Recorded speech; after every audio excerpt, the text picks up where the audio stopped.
Welcome, everyone. I'm Eric Mengi. I'm here again with Leah, Tom, Josh, Jeff, and Michelle. And together we are the Velkyn Weave. We're here to play some Dungeons and Dragons. I'm really glad you're all joining us tonight. If this is your first time watching the Game Tavern, hello, and thank you for tuning in. Please follow the Games Tavern on Twitch. It's free, supports the show, the cast, and the crew. In addition to being on Twitch, our shows are uploaded to YouTube, typically 48 hours later, so you can catch up on all the shows you may have missed. Also, something you may have missed is I got new glasses. Hooray! The old one. Oh, my temple broke. I had to go for the old school safety pin method to hold the thing together, and it does not work as well as you would hope. I'm a fan of the duct tape solution. This is it. We're set. And also, I'm back at my desktop. I fixed all the computer problems from last time. That took like 2 days. Anyway, glad to be here with all of you. We've got some fun times ahead, but first, a few announcements. Tom. Remember, if you have Amazon Prime, you also get a free Prime gaming subscription, which you can use to show your support to the show cast and crew. Prime gaming subscribers get access to sub-only emotes and to a special subscriber-only channel on the TGT Discord. Yeah, and also, as always, we love everyone here. All of your support is so great. Part of the way you can show that support is through cheering on your favorite characters tonight through donations of either 500 bits for random or 1,000 to aim it directly at someone in particular. You can give that person inspiration, which can help in combat. I mean, the little known secret, you can also give it to the enemy if you really want to be funny. We also have a channel goal of 50 subs this month that we aim for to set that record. Only you can help us get there. Your subs help us both build the show, build the crew, build the cast, and support everything that we do. And I'm Michelle, and my internet is bad tonight, which is why my image froze, and we'll see if I can last. I'd like to give a great big thank you to D&D Beyond for sponsoring our show tonight. Go to dndbeyond.com and check it out for yourself. And premiering tonight, immediately following the Velkyn Weave, is The Mists, a new show from the Game Tavern's network set in the domains of Dread. And tonight, thanks to our sponsors at D&D Beyond, we're giving away a D&D Beyond player bundle. This is huge. The raffle for the package will begin shortly, and we'll continue to take entries until the end of the stream when we pick a winner. Just type !epic once you see the notice in chat that the raffle is live. Now, you must be a follower to enter, and you must be present in chat at the end of the night for the staff to contact you to win. All righty. Is that everything? I do want to emphasize the point about those inspiration things that you can get from the audience, because that is how I'm tracking to see who is ascendant, Tymora or Bashaba. If you give to the party, it's going to be Tymora. If you give to me, it's going to be Bashaba. What? And all ties go to Bashaba. Oh, $100 Yeah, that makes to sense. Bashaba. What? Do you have a tally you could share with us, or is that top secret information? What's your divination? Yes, divination. You can spend some downtime. No thanks. I'm giving him a hard time because he keeps having all these great ideas, and I'm like, that's fantastic. Downtime. Oh, and money. And he's like, kind of like, oh, you're bleeding me dry, Eric. I'm like, yes, we are. What's up, Mope? You just keep saying, give me money. Money. Well, that's the wonder of Dungeons and Dragons. I have to have gold sinks for you. Whether it's Rangrim's ship that we're going to work out all the details with a big long list of cool things that you can add to it, or temples, or spell books, all the different spell books, and eventually the lordship. That would require that Rangrim has, lots of gold, which it's very hard on his professor salary. We got a lot of gold from that aboleth. We did, yeah. Well, tier 3 dropped some serious coin. Yeah. And the DM giveth, and the DM taketh away. But I don't determine how I taketh away. That's your job as players. I also, however, will figure out how to take away hit points. So coming up, we ended last session in the ruins of a dwarven sentry post. Deep underground, the party had, Velkyn Weed had gone below the waters of Lake Rest to find a drain that led out of the up through a crack through caverns into a formed watery river that came out into a smaller cavern. But because the length of the cavern, the tunnel that they went through, only enough water could get through to form a channel through this larger cavern, and the dwarves had set up a watering station where they could reach down and pull water out of the little channels that went by and fill up their water skins and have all their various pack mules get some water. Very important resource in the Underdark because you think you're on the very verge of the realms below. And the dwarves had built a small sentry post. It's not really big enough to be a castle, but a sentry post here, which you have through some ingenious ideas of geckoizing your gloomstalker. Is that right, Leia? Yeah. And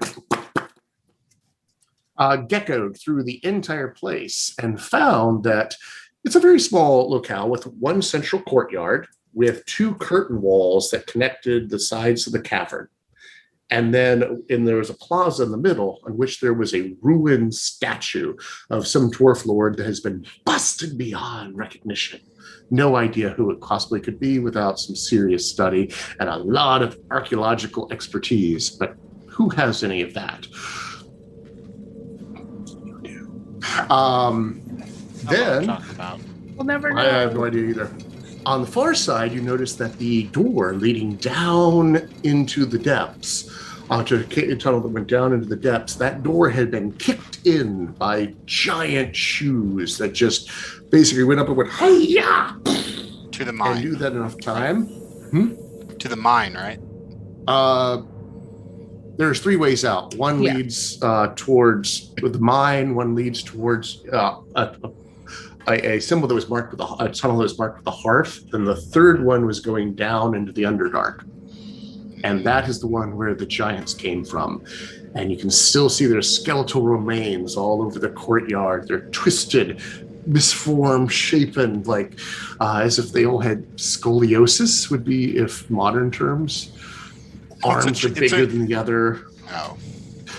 One eyeball, eye socket in the skull is this big, and the other one is like the size of a normal human. And there's, of course, dead dwarves all over the place that it's been so long. They've all gone to skeletons and broken rubble. There are two buildings facing onto this, carved out of the walls of the cavern. So if you're on the north side, so on the facing east, your left side, you seemed to be a smithy, and you could hear the rhythmic pounding of a hammer on metal. And Rangram immediately recognized that's dwarven technique. There's a very specific way they hit the hammer from a trained dwarven smith. And I believe Stigander the Gecko had gone in there and seen the dwarven smith. Mm-hmm. Stigander, could you just tell us what you remember of the dwarven smith? So just the smith, or like what I remember about the smithy itself? Well, actually, pin that for a moment. Pinning. I'm going to go to the other side, the west side, which is the other building, which appears to be the barracks of the sentry post. And it still seems to be occupied, but there's no lights within it. And occasionally you can hear the cheering of people, some sort of creatures, probably humanoid, the language you don't understand. Or do you? You said it was Undercommon, and I do speak Undercommon. That's right, half of you speak it. Let me go double check Half of us? this. Really? 1, 2. You don't speak Undercommon over there? No. I do. Oh, Rangram. No. Oh, really? It is okay, 2/5 of you. I thought for sure that, okay, we got to teach you that. Oh, archaeologist. 2/5 rounds up to 1/2. Yeah. Yeah. D&D always rounds down to 0. None of you speak Undercommon. I was right. Although Tasha's apparently broke that rule and started rounding things up, and I was like, no! Traditions. Anyway, so there's creatures over there cheering. So, Stagander, is there anything you remember seeing that I did not touch on that you would like to include at this point? No, unless we're going inside the building specifically. You've basically covered everything that I remember. The feet, or lack Well, thereof. we covered the feet. Oh, we Wait, did. Okay. yeah, that's the statue that was in the center that had it was cut off at the knees. Oh, I was talking about the smithy. Oh no, he told me not to talk about the smithy yet. Oh, do we not know about that? Okay. No, Oh, you, no, you that's can. I wanted you to pin it till I told about the barracks. Now, my bad. unpinning. Tell us Okay, about everything unpinning. else you saw. So inside the smithy, there's a corridor that looks like all of the traps have been sprung. I think we surmise as a party that's probably so whoever's inside might not be able to get out because our smithy, or the smith that is currently working in there, it has some kind of chair with wheels. What has been described to me? Stagander wouldn't know it's a wheelchair, but it's kind of a wheelchair. It's a weird looking wheelchair. It's like one of those ergonomic chairs Yeah. where you kneel. We kneel And up, so your yeah. butt is on it, and he's put the two wheels in there so he can get the leverage up to be able to whack things with this hammer. Boom! Because it looks like this particular dwarf has been unfortunately hobbled. And there's another humanoid in the smithy who seems to be fairly sick, might need some medical attention. He's human, curled up in the corner, who doesn't seem to be doing well. He's not okay. So we're gonna That's- kill everything inside the barracks, right? Well, Clean sweep. that was a discussion of much debate before we decided to cut off before our little break. I know we discussed there was kind of, according to my notes, there was a little bit of a we're weighing whether or not we want to try and sneak in or fight our way in. And they seem to make clicking noises, right? Kind of sound based. So am I allowed No to eyes. talk about them now?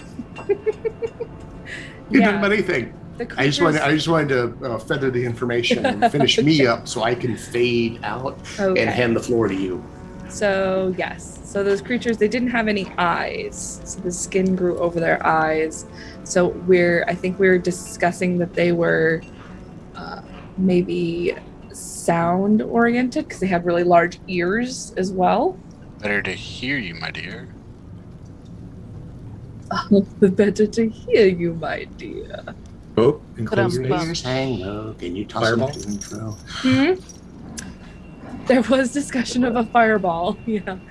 There's always discussion of a fireball. Yeah. Because I think we determined that there was about 50 in the barracks. That also has one of those really long hallways. And that's a lot. That is a lot, yeah. Unless they're really squishy. But if we don't deal with them now, they're just going to get other people. This is more of a environmental hazard, I think. We really need to squash it now. Yeah, we have to essentially decide if we want them at our back or if we want to deal with them now.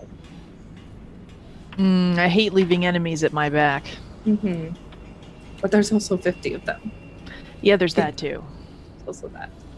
Are we under the impression that this dwarf smithy is under duress? Possibly.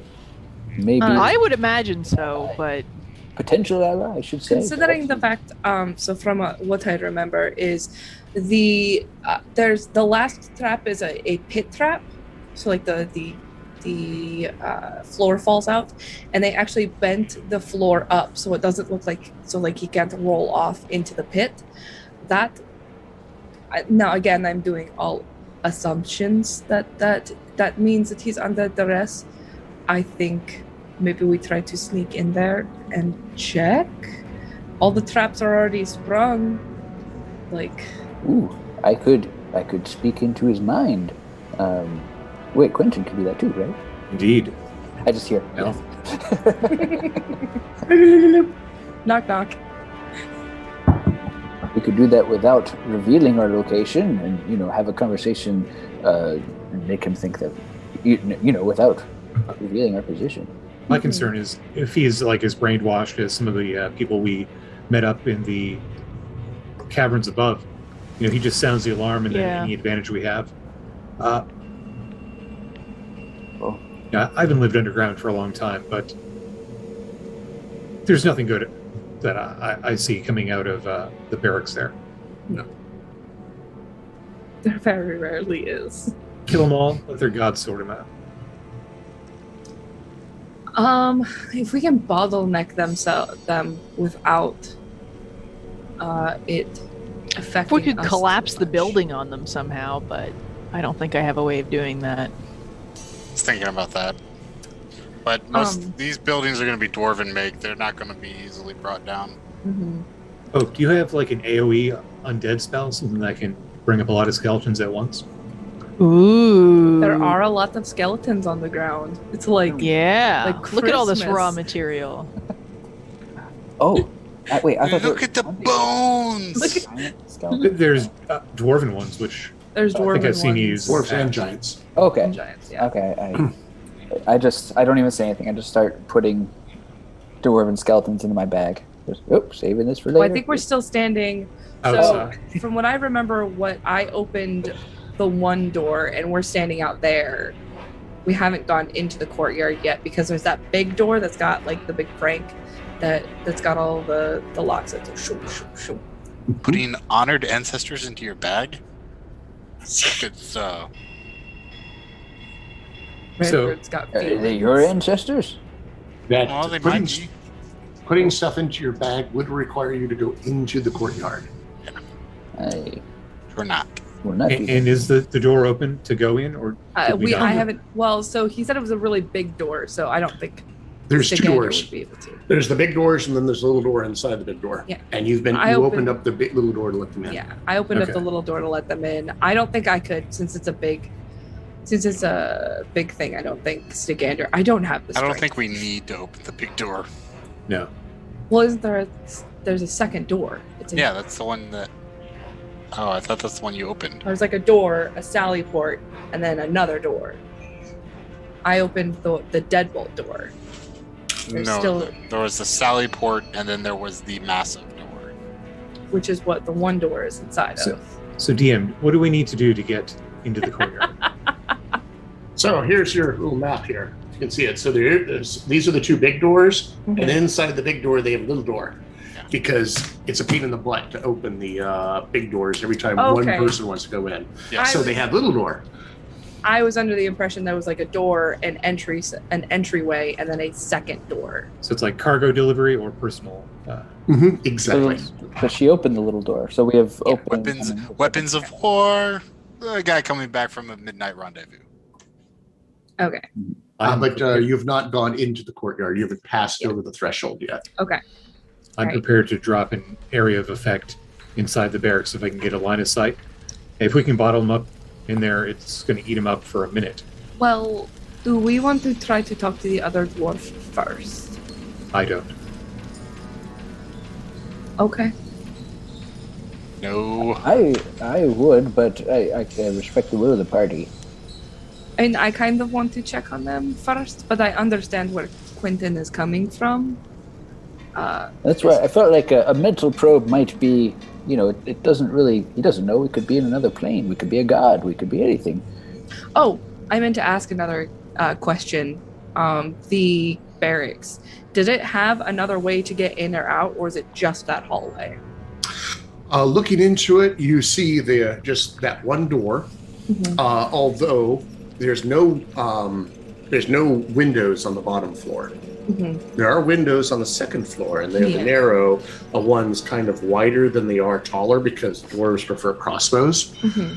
And looking around, you can see that there's passageways above each of the gates, Mhm. and they are connecting the two buildings together. So you think, especially Rangrim, who's nodding his head, and he's right, you could probably go through the barrack, through the smithy, up through the way across over the gates and into the barracks that way. Mhm. Above. And you know that would enter into the storeroom on the second floor where you went in as a gecko. Mhm. So, contact with the dwarf through your mind magics could lead us some information. With a slight threat of revelation. Yes. Yes. Yes. I mean, worst case scenario is we go back through this door. And you never know. Maybe he tells us that We have to fighting them causes 1,000 of them to come out or something. I'm going to mount my flying broom and unfurl the carpet of flying, which Stigander, Bob, would you two like to use this? Yes, please. Ooh, yeah. I telepathically share the command word with you. It handles like a dream. Ooh. Looks like there's people doing leapfrog on here. Don't worry about it. It'll hold up to 400 pounds and has a 60-foot range, but you can't dash with it. Or 60-foot speed.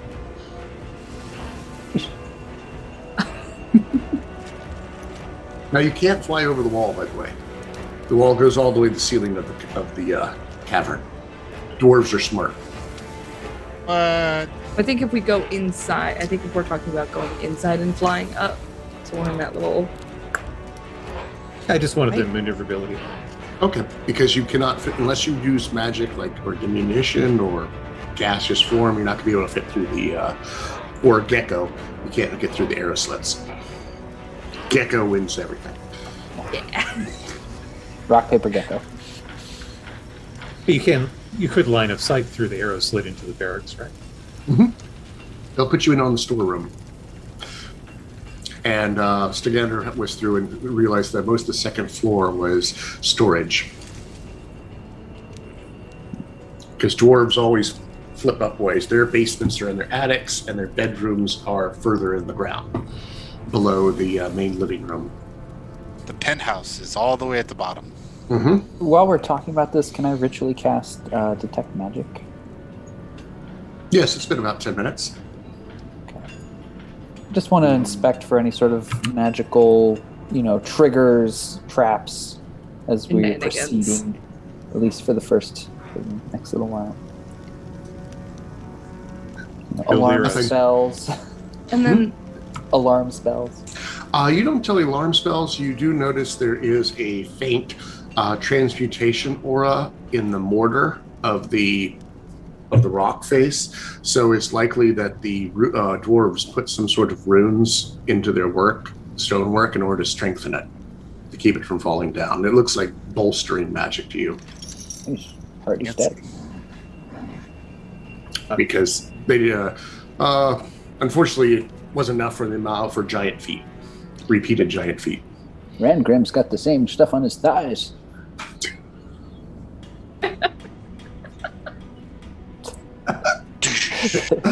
All right, inspiration on that one for the DM, right there. All right. All right. Runic Runic thighs. I didn't know about that dwarven power. He's hardy. Stout. It is. them South. rune thighs. He has runes on him. It is 2 jokes in one. All right. So dwarf, you have the broom out, the rug out, the detect magic is up, and Rangrim has his runes on his thighs. What would you like to do? Rune thighs. It's runic. Do you want to reach out telepathically to the Yes, dwarf? I do. To read the surface thoughts? All right. What's the range on that? 60 feet? Actually, might only be 30, which could be a problem. I could do 120, but it's a message and not reading thoughts. So, Double check here. I think it's only 30. I believe it is. Yep. Well, the smithy is it seems to have the same layout as the other room, as the other does, the barracks, where there's the passageway that goes back and ends in a T, where you can go left or right, and the barracks are on the other side. Basically, it's one wall, so you have to go down the hall, around that wall, and you get into the smithy on the other side. And so you'd have to, the first tunnel itself is about, let's go down 10, 20, 30, about 35, 40 feet. Just to get to the end of that. And then it's beyond that. You, however, can fly if you so wish. I can. And I will be as stealthy as possible. All right. Please make me a stealth check. Are you invisible or any other magic? Let's see. I am rocking some boots of elven kind, so my movement is generally silent. Will that work while you're in a... Are you on the broom or the carpet? Or I'm neither? on the broom. All right. Boots won't kick in because you're not actually walking. But then again, you're on a broom, so you're not making any footsteps anyway. Okay. So. All right. Make me a stealth. It's only a 15. As you get down here, you can definitely hear the boom, tap, tap, tap, bing, tap, tap, tap, bing, tap, tap, tap, bing of the dwarven smith working on the other side. You hear the hammer on the metal. You hear the occasional swoosh of metal into water. You also can hear the rushing of water.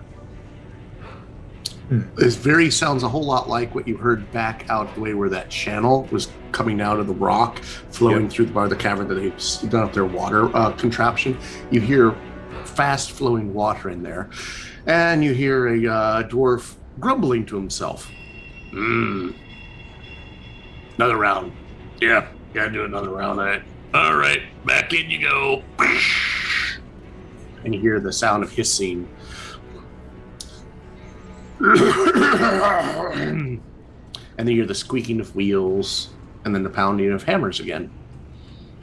Can I, stick close to one of the walls or surfaces and get within 30 feet of him to try and get line of effect? How much stone breaks it? 5 feet, 10 feet?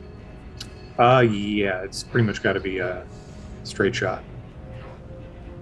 Yep. So I guess from this point, if you want to get in a place where you can see him without being noticed, please make me another stealth check.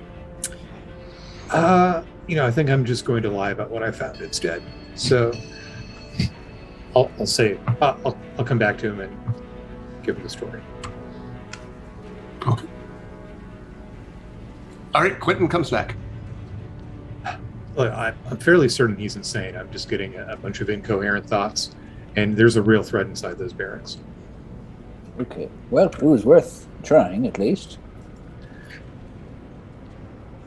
All right. I guess now we have to come to consensus. I mean, how comfortable do we feel leaving those behind? It sounds like at least half of us don't feel safe leaving them behind us. Correct? Well, I also don't know if we can deal with 20 of them.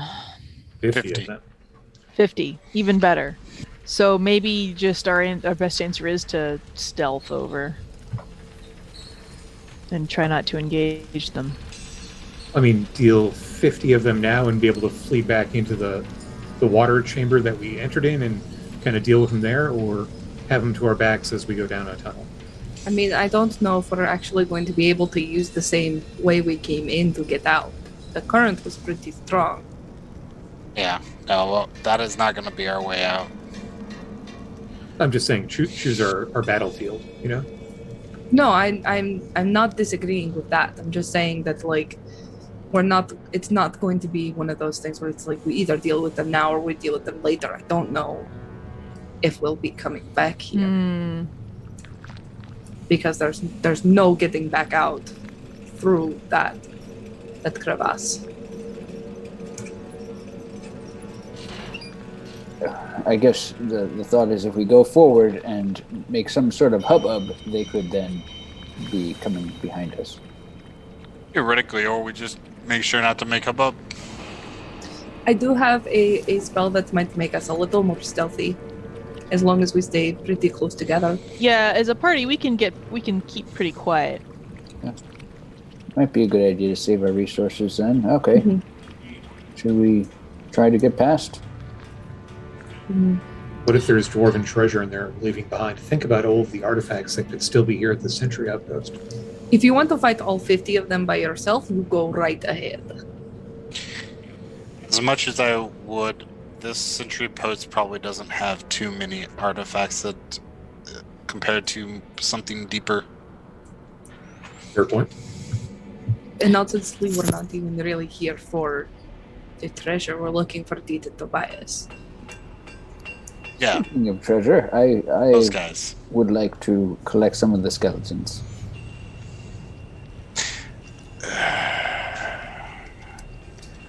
Well, we're gonna have to pass through. We're going to have to pass through the courtyard. I'm pretty sure anyways. that's going to be a little loud for you to be rattling bones right outside their game tavern. Weren't they like down a hall or? No, They're like in the courtyard. They're in the court. the bones are in the Bones, courtyard. yeah. Like No, the Let's go bones. ahead and go to combat map 1 Enemies. so you can get an idea. So you can see the big courtyard on the left side. We'll go grab all of you and throw you in the courtyard. Oh, so there's. Wait, no.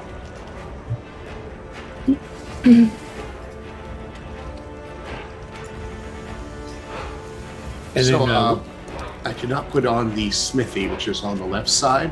And to the right side is the... Is that Terrence? everybody? 1, 2, 3. Ah, okay. We don't have... What's her name? The elf. Played by Jose. and then did we come in via the south there? Yes, sir. Okay.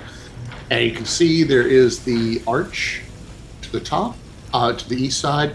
There were doors there at one point, but they have also been kicked in. And one of them has been ripped off its hinges, and you can kind of see it in the dirt over there, leaving a 40-foot long hallway that goes back and ends in a stone wall. And there are branches at either end on the left and the right. I'm all for one for cleaning this out, but these odds, they're just. That's what I'm saying. Drop some area effects and see, gauge. Maybe we drop them first round. If not, hey, we retreat back and If we had fought them before and we knew just how tough they are, I would probably feel more confident. But we have no idea of what they're capable of doing. I can tell you there's not going to be 50 super hard hitters in there. These are probably a bunch of light, lower end type ones. How do you know that, though? Yeah, that's not how life Like- works. It's a numbers thing. You don't have, anyway. Are you talking about the law of inverse Oh. ninjas? 50 apex predators. They're all killer whales. All of them. Whales In, moving inverse pods. ninjas? Yeah, so when there's one ninja, he's super powerful, but when there are 50 ninjas, they're just putty.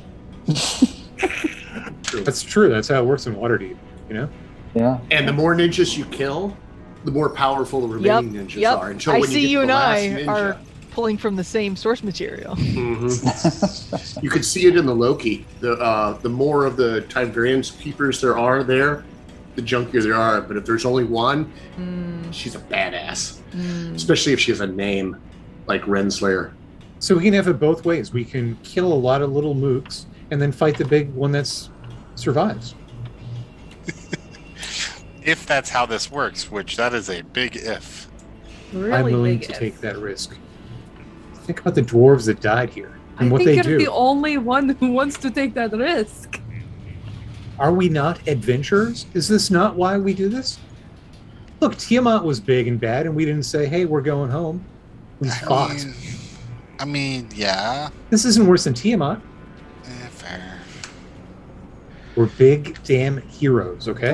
Don't I remember the story where you fought Tiamat and then you cheated to win?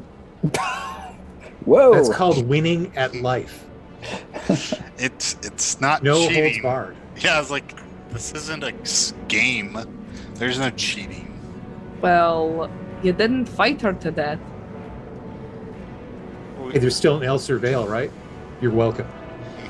I don't know why you're thanking me. I could be in like Yeah, a million different other places right now. Our goal was not the primary goal, yeah, sure, if killing her is great and all, but it was to rid her from this plane to, save it. We accomplished that mission, therefore success. The means of how we got there. Are we really equating fighting 50 guys to Tiamat, though? Yeah, obviously. Look, I'll go in there naked, do some type of sexy dance and distract them, and you can do what you need to do, killing them, sorting them out, whatever. You need some fans and go do this dance on top of the sand dune? They're blind. I was thinking the rubble. They can't quite... That was such a random reference, I'm sorry. Well, I was going to use Anyone? No? Okay. Yes. Vigiliris? Yeah. The hammering stopped. He's taking a potty break. Or he heard us bickering. So the smithy and the barracks are both down to the right? Nope. Eric, The smithy is not included on this map. Okay. Smithy's the other side. I only have so many hours in the day. Right. And these damn maps take a while. Okay, so that structure to the right is all the barracks. All barracks. Just imagine this, but flipped onto the other side. So Effectively.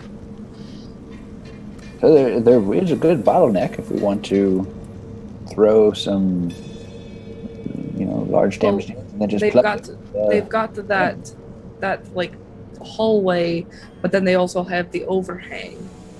It's got all of the arrow slits. And granted, well, I don't know if they'd be able to take it. Go upstairs. They can go through the passageways. There's lots of. Barakazad. What? You hear dwarven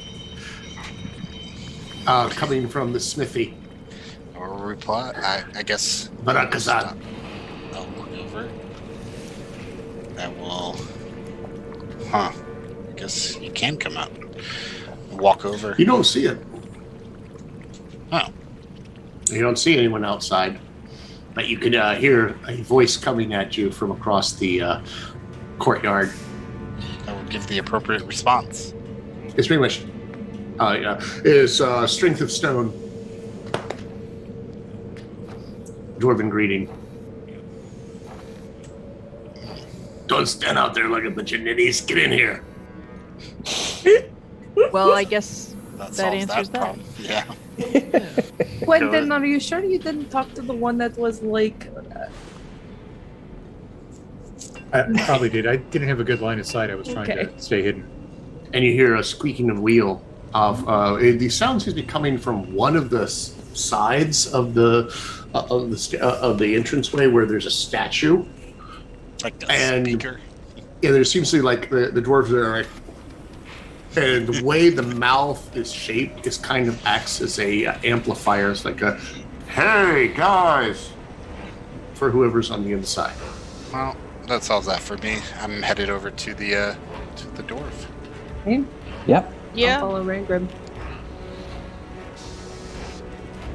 All right, head on over, and you see a dwarf in a strange contraption at the other end of that long hallway. Sorry, guys, you're gonna have to come to me. No problem. They're pretty dense, but they're gonna notice you eventually if you hang out there long enough. He's pretty old. Yeah. Then I shall refer to him as Elder. Hard to tell. He's quite dirty and quite beaten up, and his ankles are twisted badly in a weird, unnatural position, and it's hard to tell whether he's just old or just really gnarled. I'll still refer to him as Elder as I make my way to him. Same. Of course. Watch that last step, it's a doozy. He nods down to the pit trap. Well, you look like you don't have much trouble with those sort of things. Hop, skip, and a jump. Float over with And he starts wheeling away back. Come on. Best to be back. I need to get back. If they don't hear the banging, they're gonna come a ringing, come a calling. Yes. Which opens so many questions that I have. I'm sure. What's your name there, youngling? Youngin? Rangrim from Citadel Felbar. Ensign Hammerfist, but my friends call me Snagger. Hey, look at it, he's got one tooth that's kind of the snaggle tooth that's going up a little bit. Yep. Snaggers, well, nice to meet another dwarf. You don't seem too surprised to see us, or relieved? Oh, I'm very relieved. Yet, I'm what they call cautiously optimistic. Fair. How strong are the creatures inside? Oh, them? Straight to business. Strength in numbers or individually very tough? We've got... they're punks. Yeah. They're just here to guard the gate.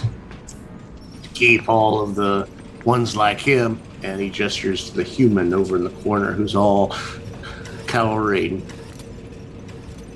Speaking of, I want to go over to that guy and slap a first level Cure Light Wounds on him. Actually, no, before I do that, I want to, can I do a medicine check and see what sort of state he's in and if this is even a thing that magic can help, or is he just totally catatonic? Go ahead and make me a medicine check, please. Yeah. His brain has been his brain is scrambled eggs. 13. He is definitely in shock. Okay. And you think it's through terrible abuse. Yeah, that checks out. Is it anyone we recognize? You could either use high-level magic, a heal spell would definitely fix him, or you could do it the old-fashioned way of get him out of here in TLC. Yeah. I start sort of quietly singing like a children's song and see if that may at least calm him down a little bit. Make me a perform check. Ugh. Got this. Oh, 16! I rolled a 15. It does have an effect. He seems to calm down. Apparently, he remembers it from his childhood. And it's a sense of normacy and continuance and stability, and it kind of soothes him, but he's still just nothing but shiver and it just gets him to like not shaking as much, but he won't talk. Yeah. Poor bastard. I think he said his name was Talon. They cycle out so fast. He's next on the menu. You can tell by the brine bucket. They come over and mop him every now and then. Keep whispering to him, "You taste good." So does everyone still want to sneak past all of this stuff? Oh, you gotta get rid of these guys. For murder. They're occupying one of our holds. Even if we weren't currently in possession of it, that cannot stand. I'm sorry. No. So He was next, but isn't he also last, or are there more of these? He's the last. Okay. Which raises the question, how are you still here?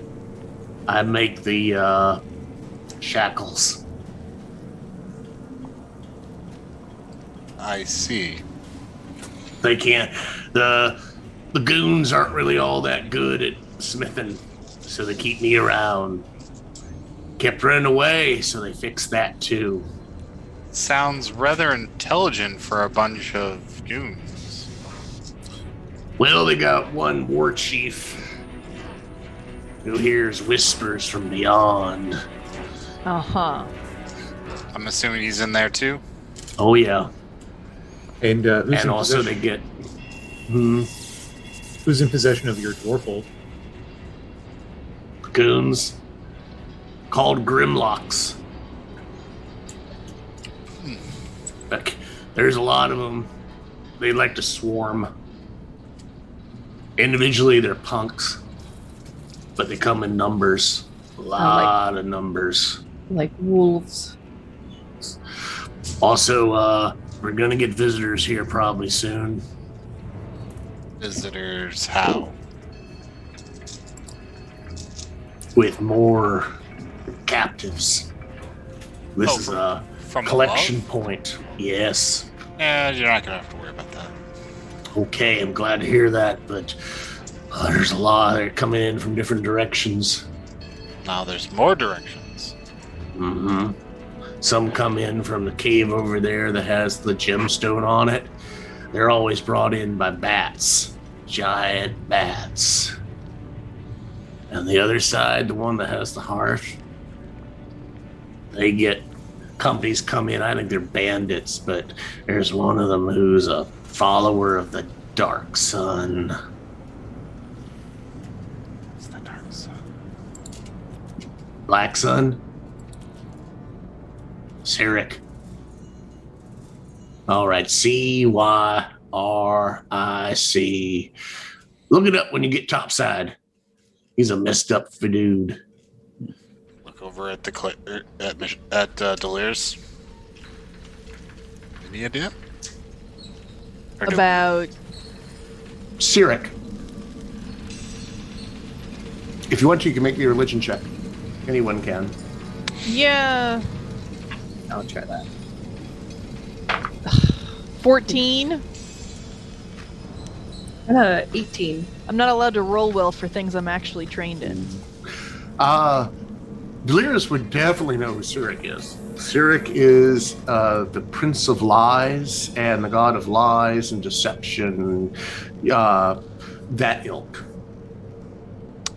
Which pantheon? Human.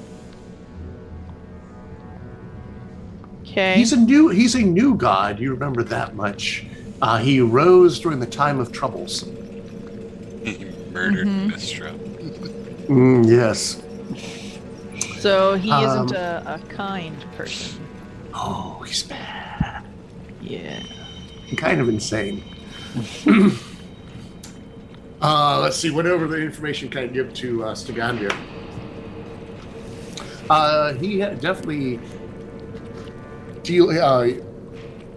You've heard of this before. Cyric likes dealing with the terrible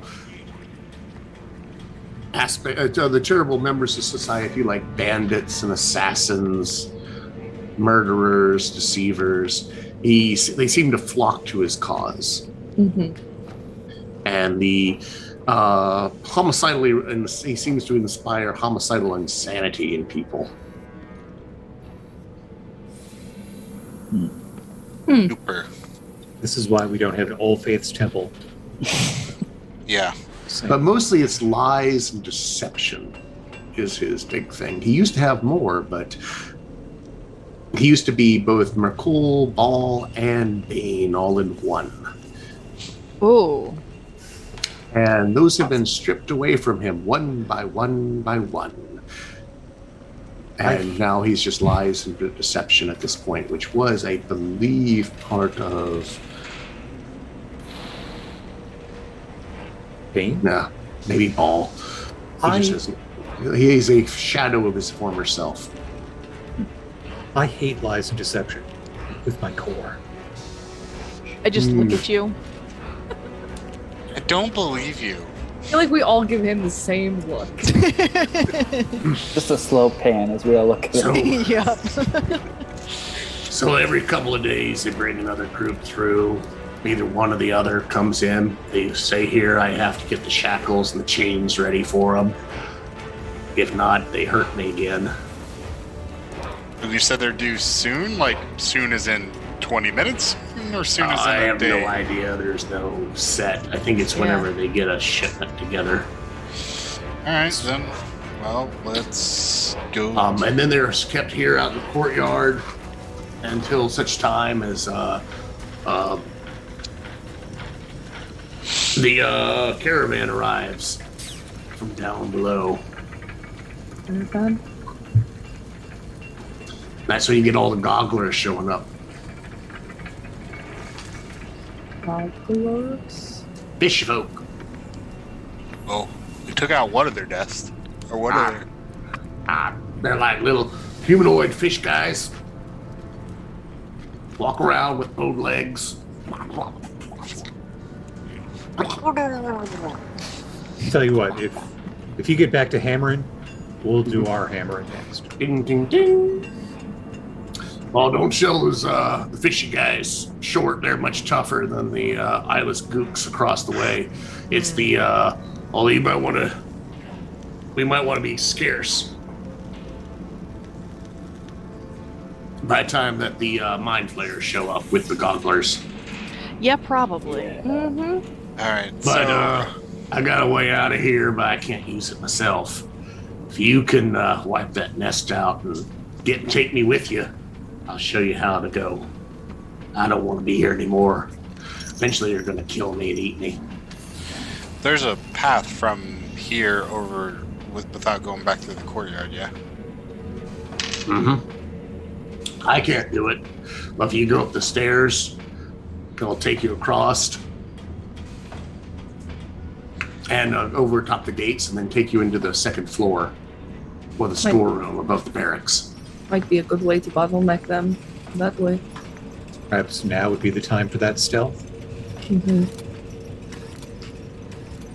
You don't have any explosives available, do we? Oh, you guys might. I don't know. All I got Is he saying he has explosives? No. Okay. I wouldn't be here if I had explosives. All I got is some low-grade coal, some piss-poor iron, and barbecue sauce over here. Only we wielded divine and arcane magic. Well, I don't really have anything explosive. That's not really my deity. Don't you drop fire and stuff? Isn't that a thing? That's... Okay, do you have something I can ignite that will explode? Because that will work. They're flesh. Grimlock obviously. flesh? Flash. But that doesn't explode, you people. You don't know, it might. I don't have anything that explodes, but I have my cordon of arrows. It's like a trap kind of thing. I can set some ammo out, and I don't think we need the explosions. We just need... Well, I'm just saying that could be a way to bring the building down. It's not coming down. You're not bringing a dwarven. And Well, not there's with no that need to. attitude. There's no need to either. That's overkill. There's no such thing as overkill. Sometimes there is. Stigander, haven't I seen you go to shoot one arrow, but instead a whole barrage comes out? yeah, I've done that a couple of times. Like a full could twice. That could be very effective against a lot of mooks. 50? Yeah, as long as nobody's standing in front of me. If we bottleneck them, I would be afraid that Rangrim might be at least in front of me. Be out of the way. He can duck and weave. Duck and weave. Mhm. Don't worry about me too much. Any of you guys got Okay. a pickle? I've got a carrot. I'll take it. There you go. Oh, thank God. Oh. Does he dip it in the brine? Please tell me No, this. no. Ew. That's for Talon. Ew. Yeah. Season. So if you got any pickles, I could really go for a pickle right about now. I've been dreaming of pickles. I don't know why. I think it's the You've tank. been dreaming of pickles for a long time, I suspect. You know how long I've been here? Month? Probably a month. Tell you what, if we can kill these guys in the next 5 minutes, when we get to the next outpost, I will buy you a barrel of pickles. Wait, Oh. you've only been here a month? How were you brought here? Oh, yeah. Went through the spire. From the Hammerfist holds, they caught me journeying. That was how I know about the Sirik guys. They knocked me out, dragged me back to Broken Spire Keep. I don't know the way, it got all confusing. They had a bag over my head for most of it. And they lamed you to keep you from running, and then you built your chair? Here. It was the Grimlocks that did it. They built your chair? No, they're the ones that maimed me. They're not able to build nothing. That's why I was like shocked, but that's a mighty fine piece of engineering. Why, thank you very much. I'm a Wainwright by trade. That means a So- wheelmaker, right? Mm-hmm. Wainwright, Cartwright. It's a real bonanza. Just trained in jewel I know crafting she doesn't look myself. like it, but Delirious is really impressed. I appreciate that. She looks like a one of them holy ones. I am, yes. So, What's your poison? Timora. Good choice. We have an understanding. I'm a Moradin man myself. Steadfast. Stick with what you know. Anton, it's been a pleasure meeting you. I'm a violence worker by trade. It's time for business. You really want to stab something tonight. Preferably more than once. he's got a little bit of that corn in him tonight. Well, this side will probably be, the barracks will probably have the same thing. The passageway in will be trapped. If you go across the hallways over the gates, it's going to be single file. Which might work to your favor. Not sure. You come into the storerooms. I don't know if they're even using it. No, that's not. Then I'll put you down into the barracks, into the common room of the barracks, and then there's the barrack rooms off the side. Probably a kitchen in there somewhere. So, let us make our way then. All right. Good luck. And remember, get me out of here when you're done. Yeah, we're I not. got the means to do it, but that's the price. Can we Show me look? the way out. You have to take me with you before I show you. Of course. Probably this poor Slossod too. Assuming he doesn't become an hors d'oeuvre. If you go up the stairs, you will hit another the storage room for the smithy side, and it's been unused for quite a while. Years. There's a good bit of stone dust has fallen over everything. There's enough work, people moving in and out that you do get dust here, which is mostly skin. And little bugs crawling around the corners, even the darkness. And the dwarves love their continual flame spells. Even though they have dark vision, they still want the fire. And there are two paths out of this. One to the south and one to the north. And so one goes over the gate that you went through, and one goes through the broken gate, over top the broken gate. Which way would you like to go? Before we leave, could I just have looked? Could we have looked at the traps so that we understand what to expect? You described the pit trap, but what else was there? On that particular one, there were two different pit traps. Okay. And they were operated by levers as opposed to weight. Oh. So they didn't care if you triggered them. Someone had to pull a lever to drop you. Oh. Okay. And then they have murder holes on the top of this one. So which are holes in the floor, on the second floor over top of the tunnel, where you can then drop things on people down below. Yes, tomorrow. You were saying? Say Tamora's blessing would be mighty fine right now. Maybe Stiganders. Or both. Or both. Or both, yeah. Take my own name. Now, what's his name? Snagger does not know if they're the same pits on same traps on the other side. Dwarves are very symmetrical until they're not, and sometimes they try to trick you into a rhythm. Sure. That's fine. So we're going up and around. Sure. Yeah. Do you want to go across the north side, which is the broken, the north side, which is the gate that you went through, or do you want to go over top the broken gate that leads down in the Underdark? I just need to know which way you want to go across. North. My vote is the north one, yeah. The broken one? The not the- broken one. Broken one is south. And with Strigander. I should take my map and 180 it because south is on the top on the combat map. Don't know why I was thinking it that way, but there we are, north. You're able to get choosing that path means you don't have to make any athletics check to get across the broken gate. And you come into the storeroom where Strigander was before, and now you can hear a lot of noises coming from below, the cheering of a whole bunch of beings. You assume the Grimlock's down below. There is one stairway that leads down.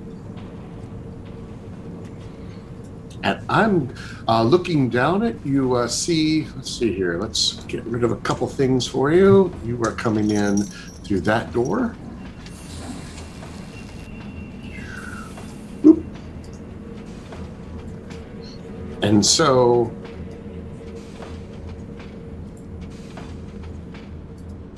you can see quite a bit. 10, 20, 30, 40, 50, 60. And so you're going to be coming down this stairway that is right here. I put a nice little circle for you. Okay. Make it transparent. And then do a color on the outside of it so it's pretty. There we are. So that is the stairway that you're coming down. And there are indeed about 50 or so Grimlocks in here. And they're scattered throughout the room, some of them eating, some of them talking to each other. They this seems to be where they are carousing. And they're mostly focused on a giant game in the middle of the room where they have a large wheel set on a broken table that they are spinning, and around the edge of this wheel they have pegs of different thickness, and then a leather flap that's attached to one of the pillars to hold the ceiling up. It extends out into it. It goes pap, pap, pap, pap, pap, pap, pap, pap, pap, pap, pap, but it makes a slightly different noise based upon how thick the rod is, and that seems to be how the eyeless ones are determining where it is, what they're doing, and they're using it as a betting game. And they're pretty focused on that right now. Just imagine the price is right.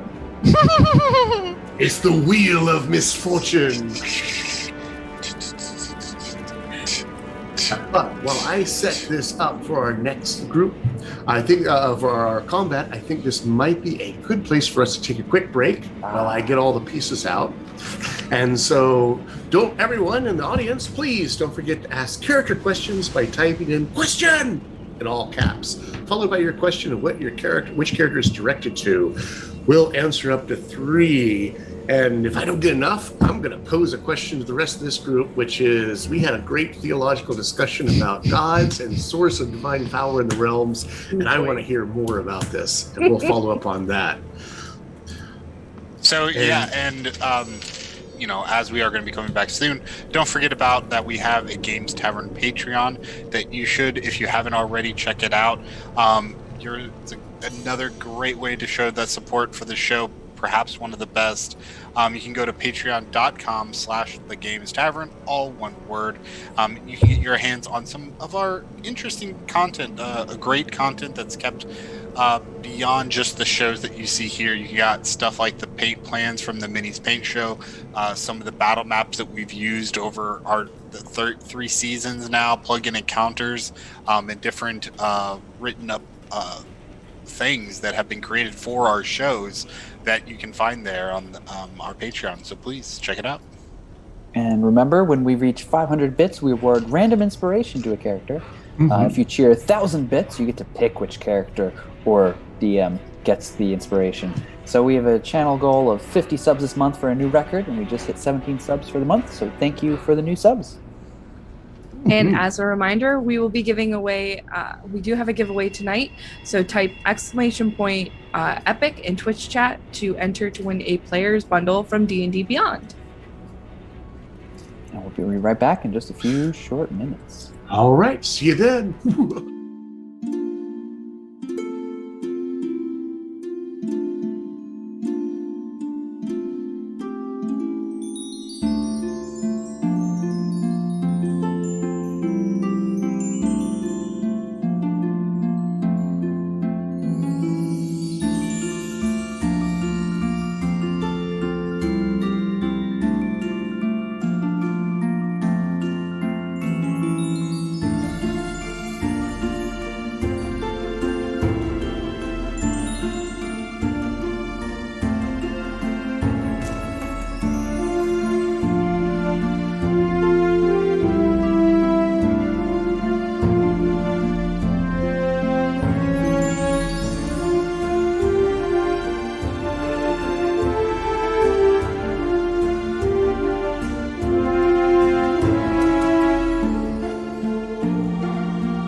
Welcome back, everyone. Let's see. Check for some questions. If not, I got a bunch. Let's see here. What is the music from?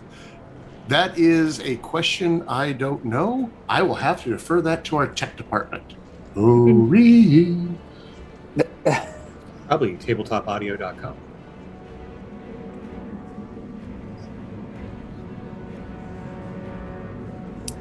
Vin's son, the dreaded. Yeah. What kind of music are they referring to? But we've been using tabletop audio. Yep, tabletopaudio.com. Which music, Vincent's son? Was it the break music or the music from intermission music specifically? Senior Tech Department. We have other questions while we're... I do not see any other questions, so I'm going to pose mine that I had, which was, if paladins do not have to worship a specific deity to gain their powers, does that make all gods and deities in the Forgotten Realms just interlopers who are middlemen, kind of getting their fingers in and getting some of the scratch as the actual power flows to the people through the ideals of justice or law or luck? So since I kind of, I wouldn't say I started this, but I kind of. Oh, you did. I did. But so it comes down to the idea of what is a god. Define God, right? An omniscient, omnipresent, omnipowerful deity of some sort that has powers far beyond anything else in the world. Does Faerun, does D&D as we know it now, 5th edition, have such a deity? Not really. It's got very powerful creatures It may have AO. If it has AO, then yes, that would be God. The over god who kind of made everything, organized all the gods, gave them their portfolios. Right. But whether or not you include it is AO is some people do, some don't. So I mean, you can kind of and the word AO just immediately and then that just gives even more Tolkien references.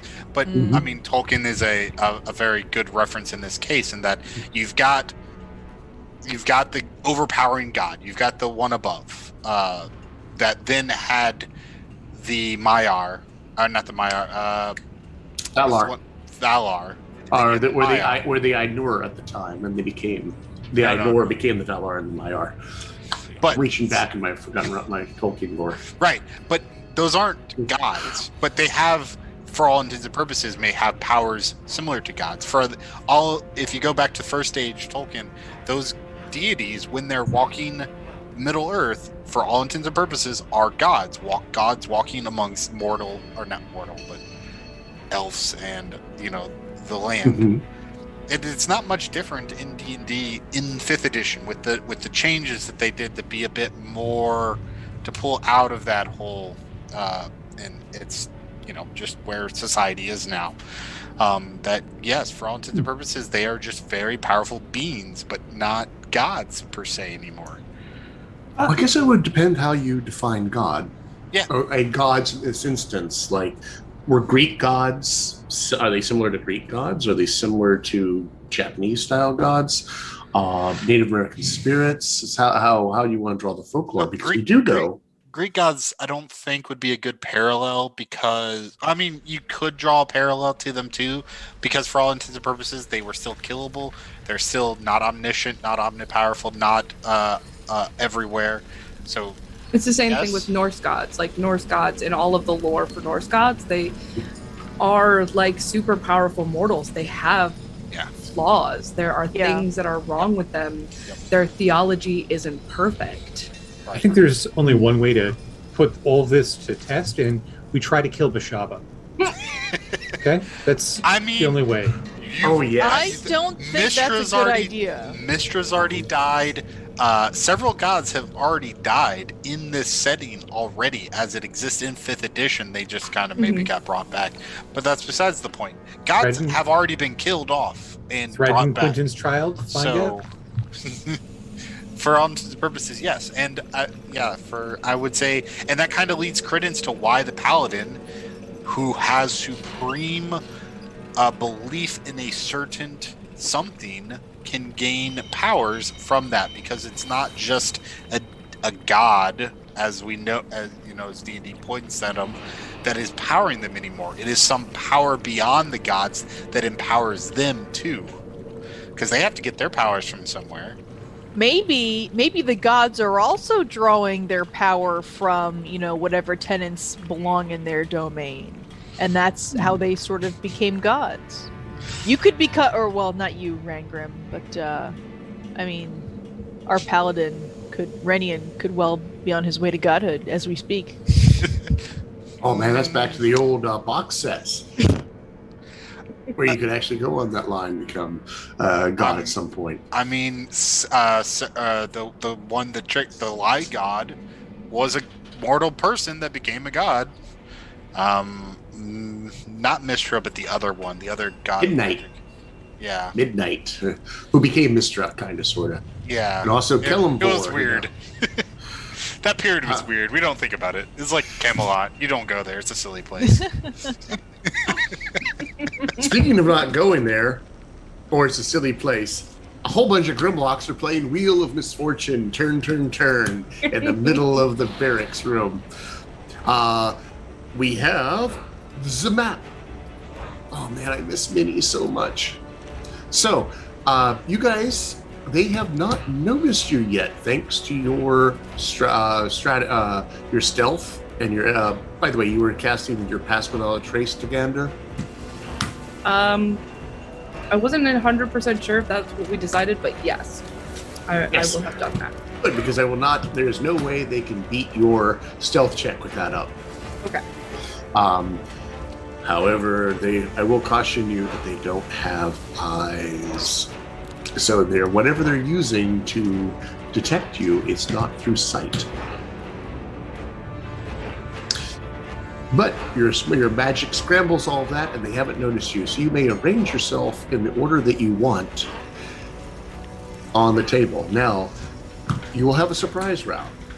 Now, I'm going to go do my standard idea for the surprise round, which is you get to go first on the surprise round, and then they will go. So you automatically win initiative. And you can order yourself in whatever order you want. Would you like initiative now? We can do initiative now. Or you can set your initiative, since it really doesn't matter. My 'Cause you can initiative range. is 40. Okay. Sorry. Lyris goes on 40. Anyone want to go at 42? What? It doesn't matter because you're going to win initiative. 42 going once. I will go last. Okay. All right. So how does that work in terms of being surprised and getting advantage? It's like the first attack ruins the surprise, right? No. No. Typically, in the rules as written, we roll initiative as normal, and whenever I hit the surprised person's turn, they get no actions. But from that point forward, they're no longer surprised. And that means they don't go until the second turn. I find this very unbalancing because it means effectively one side is going to get 2 rounds of actions. Mm-hmm. So what I'm going to do instead is modify it that you automatically win initiative, so you go first. And they have all the downsides being surprised on that first round, and then they get to go. And then we cycle back into the second round where once again, you guys go first.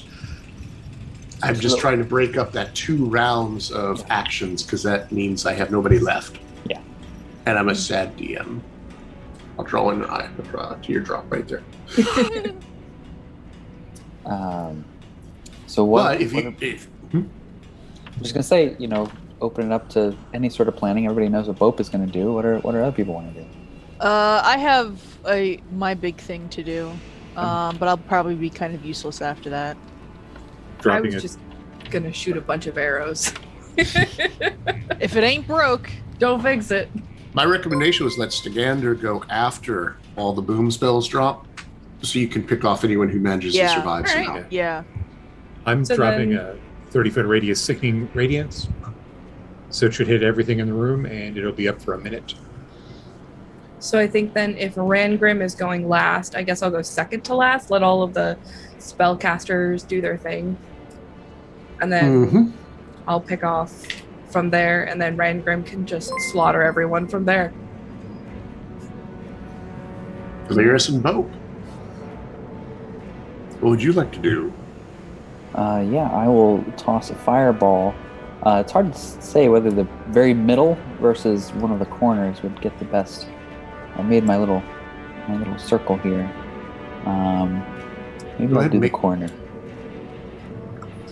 Can you guys see that corner? That circle? Yep. I can. Okay. So that'll be my fireball. You want to go before or after? Actually, I'm going to move it up just a little bit. Quentin drops the synchroning radiance. I don't know. Does it matter? Rangrim's just sitting back watching the fireworks going off like, this is pretty. Well, let's have, I assume Quentin has a higher dexterity than Bope. Probably. Probably. So we'll just have Quentin go first then. Sounds good. Okay. And then Bope, and then you want to go Delirious? Yep. All right. And then To the realization that they're not going to leave any nearby for Rangrim to get to. I never know. Now I need to also go look up what that sickening radiance does. Who I are can- we? I can read it for you if you want. It's all good. I'm going to pull it up on D&D Beyond, which, by the way, that's our sponsor tonight. And if you get selected, you can get you too can be searching on D&D Beyond for what sickening radiance does to your people. Sickening radiance. And how? Because, man, is this useful for looking up, what spell is this? It does help if I can spell sickening, though. D&D Beyond can't help that. No. Alrighty. So, all right, 30-foot radius spreads without ace. Okay, this lasts 10 minutes, but requires concentration. Oh, I was always wondering if Rangrim walks into this thing, does he get blasted by it? And the answer, it looks to be yes. Yes, but they may come to us, so he'll be there outside of they. Okay. Yeah, I get to be the doorstop. Knock, knock. All It's your right. best roll. So who's going to start us off? Quentin, do you want to drop your boom? I did not create a little thing, but it should, if I drop it in the center, basically do the entire room. Because Lord Bope, would you be so kind as to draw him a little square? It is 30-foot radius. Yeah. 30-foot radius? Okay, so... So a 60-foot square. Oh no, what did I do? Did I just delete mine? I hope not. Wait. I don't see it anymore. Oh, there it is. Okay. I'm sorry, I'm failing at this. What is It's all good. technology? 30... Okay. So yeah, that is... I made it oblong because it doesn't really matter how tall it is. Well, maybe it does. All right, Well, we use There we go. squares. 30... Oh, it's... Are we using squares in this game in the corners? Or are you using circles? I figured it Well, would be a since they circle. said radius, Oh, yeah. that would imply a circle. All right, It so- does, except I mean, I'm D&D not great at ignores that. maths, but I'm pretty sure that's what that means. Yeah, pretty much like that. It does, So- except in Dungeons and Dragons land, where a lot of times squares are circles are squares. Well, However you there- want to do it. It's less circles and more like those little step pyramids. Quentin quietly chants arcane words of hatred and death, and necrotic energy twines around the black rapier. And as he points it out, the sickening green radiance spreads throughout the entire room. And All then right. the ones that get affected start glowing a sickly green. All right. Roll damage as you pull upon the sickening radiance that erupts out of the wheel of misfortune in the center of this room. Dice. Is it greenish purple? It is. It's just icky necrotic. Oh, man. Okay. Is it, Please stop That's making those sounds. 17. Actually, I said necrotic, but it's actually radiant, strangely. well, yes. It's like it's radiation light, isn't it? It is. It So is. 17 radiant damage, and if they fail, they also take a level of exhaustion Ooh, that's useful. and glow. And I take no damage if I make the save. Right. Yep. If you make the save, you take nothing. Alrighty. I get to roll a lot of dice now. Yes, You're welcome. I thought you'd do more damage so I wouldn't have to do this. All right, so I'm going to ignore that for right now because we're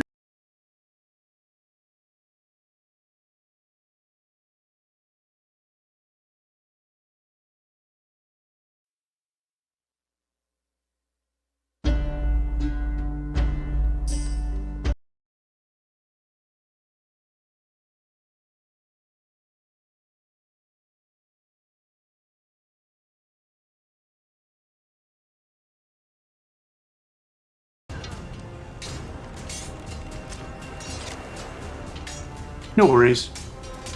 Maybe Manassas has. Okay. Bope, is that the same size as the 30-foot?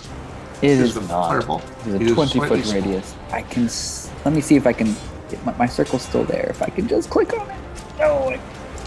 Okay, there it is. And the border is now red for fire. All right. All right, you can see that? Boom! The explosion goes off, and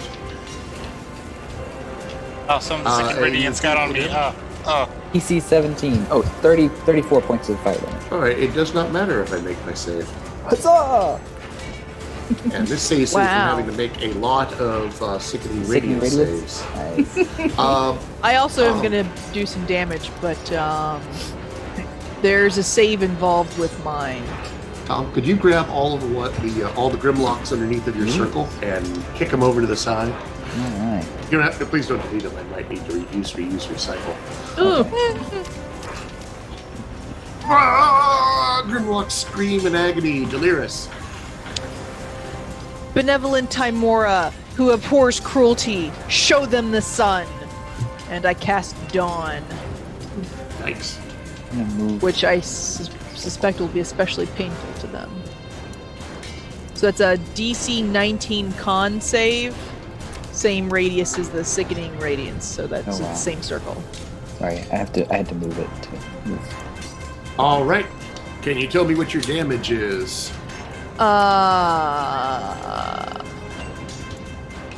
You get 4d10 radiant. 24. Cool. That way, if I fail my save, I still take 12, which is higher than my 11. Correct. I don't have to worry about saving throws.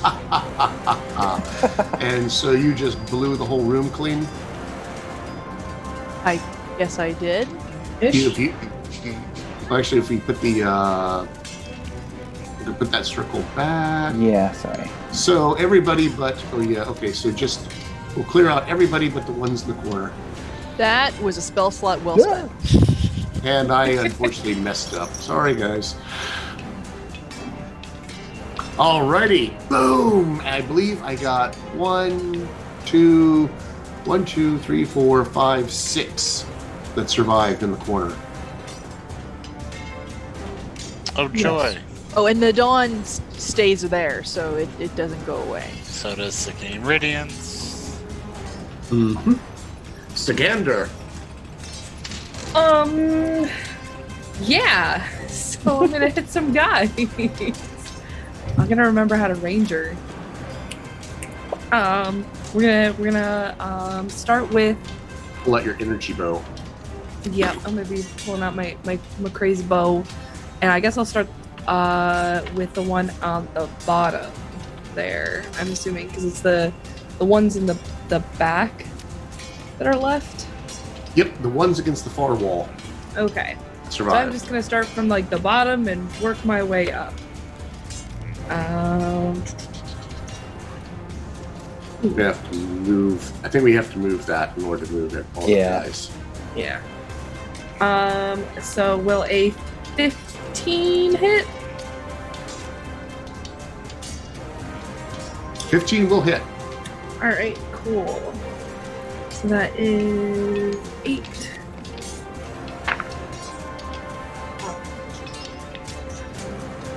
That is 16 points of piercing damage. He drops. All right, cool. So next one up, and this is my extra dread ambusher one. That is a whole lot. 32 to hit. That also hits. That is 13 plus. There's a 21 points of damage, so he's dead. Okay. Which one do you want to do? The top or the bottom? I'm starting from the bottom and going up. And so then the third guy. Yeah, that's gonna hit. That's a 24 to hit. All right. Last. That is gonna be 15 points of damage. And he drops. In Okay. order to hit these people, you have to come down the stairs, though, to about there. That's fine. I will have done that. Alrighty. Anything else? No, those are all of my attacks. Engrim. The whole room is full of dawn and radiant light and radiant sickness. It is impressive in there. It's so bright it hurts my eyes. You're telling glad me. you're not a drow.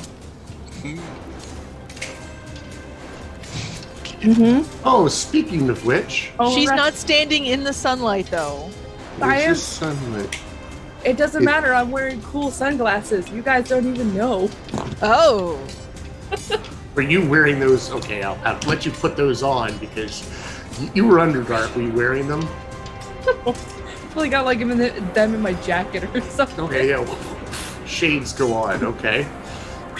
One could say that this is a dawn before.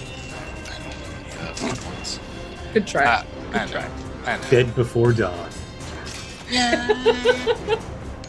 All right. It is hard to look at, and fortunately for you all, Sigander has her cool new shades on, You do have some cool shades. and is protecting her from the brilliant, sickening, radiant light of Ultra Dawn. And I guess I'll just haphazardly slap this one that's in this corner. All right. We'll warn you, walking into all this area is going to trigger this spell saves. So first time, whenever you for sickening radius, when you enter the area, you have to make a con save to take the damage. And with the dawn, if you Does he have room right at the bottom of the stairs? It looks like the radius is. I'm sorry. Does Rangram have room like at the bottom of the stairs to not be in the death circle? I counted that as in the death circle, that square. Gotcha. Yeah, it's fine. I'm trying to see with dawn. Each creature, when it appears, must make a saving throw. Taking on a failed save, must also make the saving throw. So if you end your turn, you take damage. If you enter it or begin your turn, you take damage. What is it? Just completely ignorable. The sickening radiance.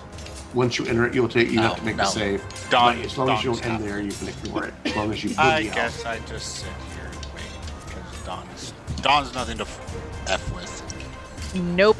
As long as you don't end in the area, you don't have to make the save. Yeah, you just charge right through. Oh, But you will end up with a sickening radiance save. that's fine. You handy? All right. There we go. Dip, duck, dodge, scoop. All right, my dude.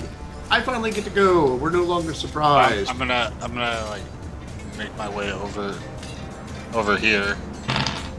Actually, I was gonna hit that guy. I'm going through. All right, make me a saving throw.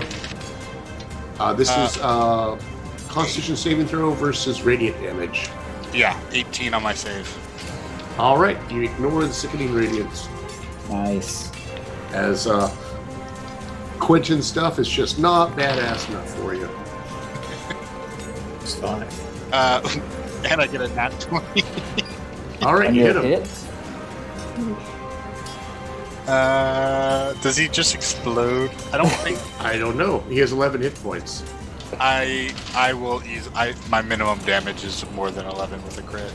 Boom! He explodes. That's messy. So messy. And he explodes and reforms down here. Not really, but I'm using his icon. Because there's not 50. There's a lot more than 50. Uh-oh. We're fine. This is fine. We're fine. Oh, Bring it back. Earthquake. I really wish there was a way to lock that screen so I can Yeah. accidentally grab it. Oh my lord. Yeah, that's all right. We've got some stuff in place there. I mean, That probably- dawn is gonna be so helpful. yeah. Just don't let anybody hurt me so I lose concentration. Hey, don't go too far, Rangram. I'm not. I'm just gonna stay right here in this little corner. Taunt them. Taunt them like our lives depend on it. Because it just might. Tank like you've never tanked before. You should dump the bucket of brine on yourself. What? You mean all I need to do is just make noise? Clink, Yep. clink, clink, clink. Come and get me, boys. Get pickled. Just bang the hammers against. All you have to do is just exist. And you make noise. Oh. Sad but true. Yeah, you know you're noisy. Come on. Alrighty. When you get down here, Rangram, you notice a couple things through the sickening radiance. You can see this room has a whole bunch up here.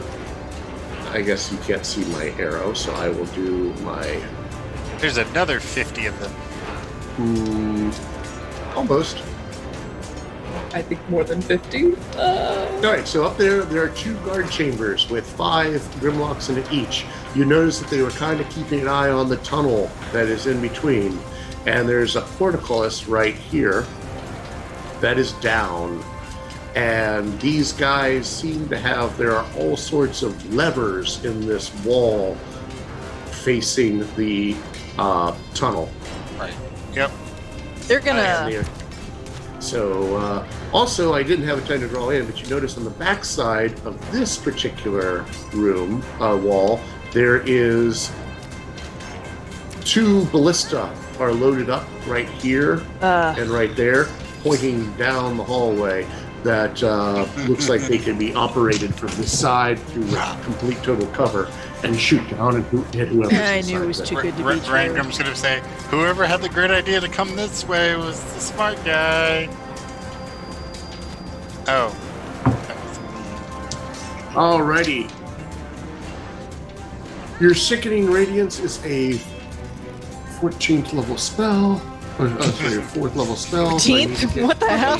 Yep, 14. That's correct. That's my DC. Seems legit.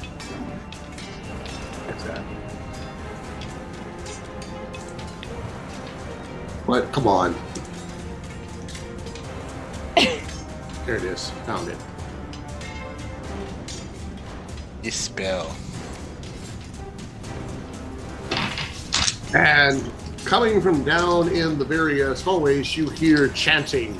Which hallway? All of them? All of them. And your Sickening Radius is level 14. And poof, the Sickening Radiance is dispelled. Bastards. Bastards. And another 2 more dispel magics go off on it, and poof, the dawn is dispelled. What? What? They have magic users. What? Yeah, I figured that was too good to last. Like 12 of them, apparently. 8. And then with a roar, they all run forward. Ah! And stretch themselves terribly. Oh boy. Oh.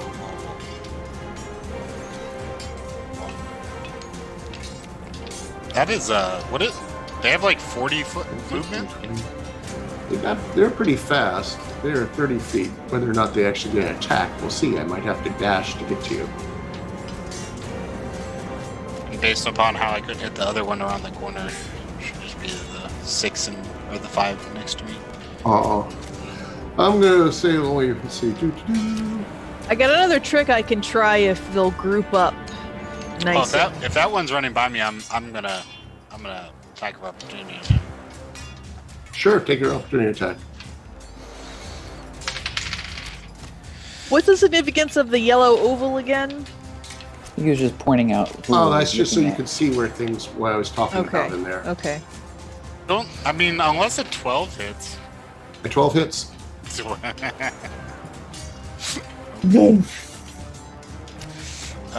Then that's Oh wait, maybe that's not gonna work. That's 16 damage to that guy. He dies. then I will have because it requires a bonus action. Okay, never mind. Next. All right, which one was it, or did you already pull them off? I already pulled them off. I was like, I didn't touch anything. Ah, fucking! I didn't have anything to do, so. I really wish these things locked.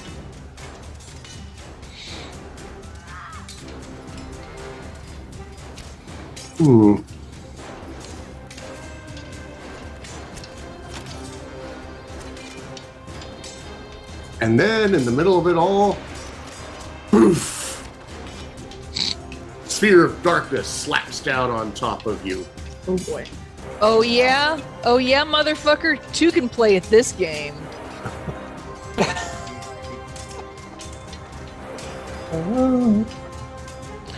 Haha, I'm not trapped in here with you. You're trapped in here with me.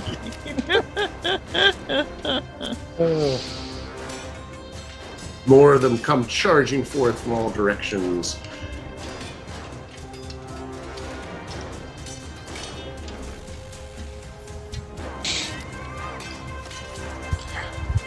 So literally the only way that I can miss these guys is if I roll a natural 1. Shh. Oh, Don't tell the dice gods about that. Target rich environment. It is a target-rich environment. How many can I kill in turn? 6? Another darkness goes down on top of the group. Gosh. You're gonna need to kill 6, man. Oh, 7. I can kill 7 on my turn. Theoretically. No. Can you see in magical darkness? Don't need to. I just attack at disadvantage. Swing away. It's a target-rich environment. I'm gonna hit. I mean, you'll probably. Well, you were up against the wall, so it was like 1, 2, There's 3, 5. 4, 5. Yeah. So yeah.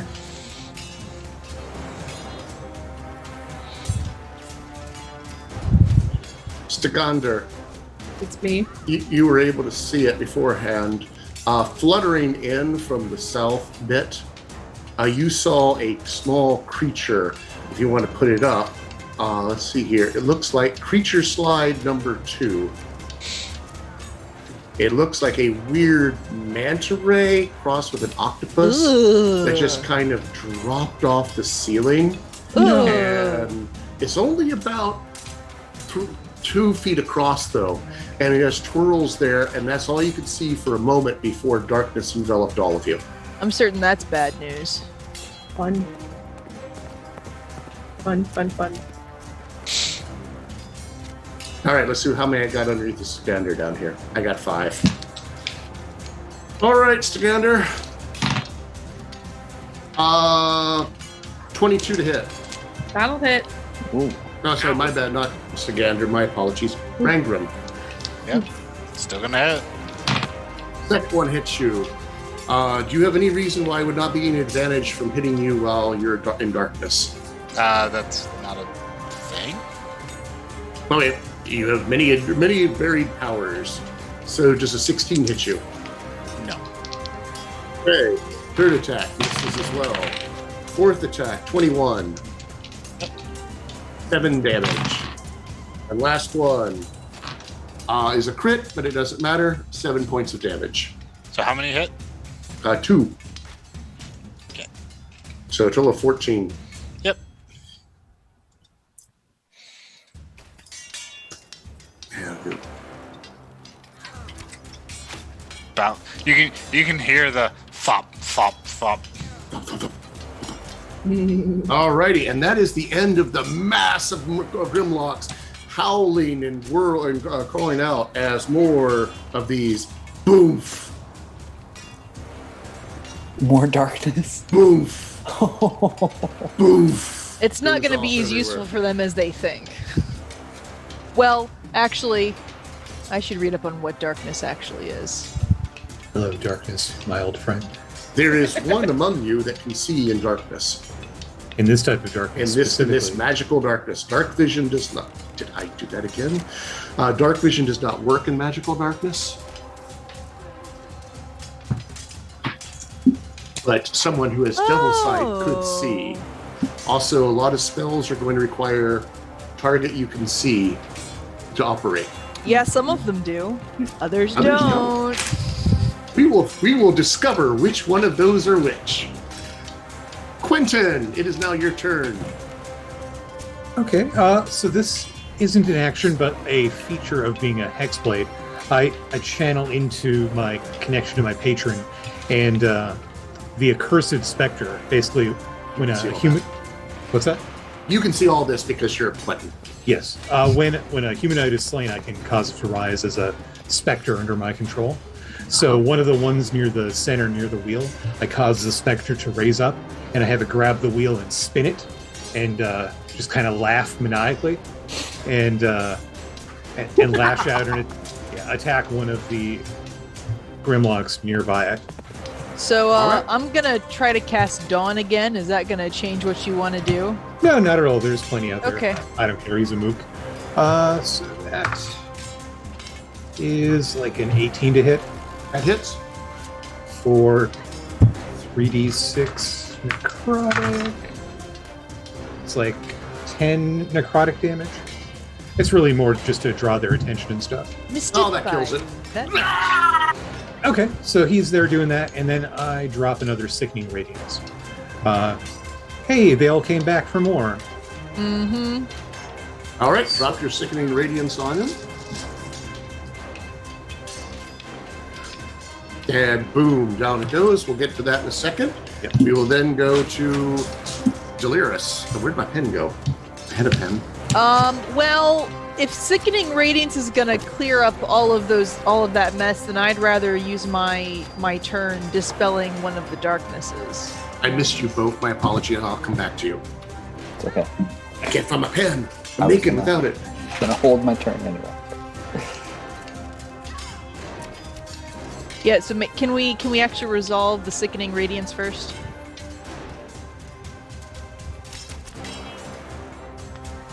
You know this, I'm just doing that. If you want, let's see, that requires a whole crap ton of saves. I was hoping to avoid that. Because if enough of them die, then I'm just going to dispel a darkness, and I don't see a reason to. You don't see at all. Oak, what you doing? That's true. I was going to hold a fireball until I can see where to point it. All right, well, I will.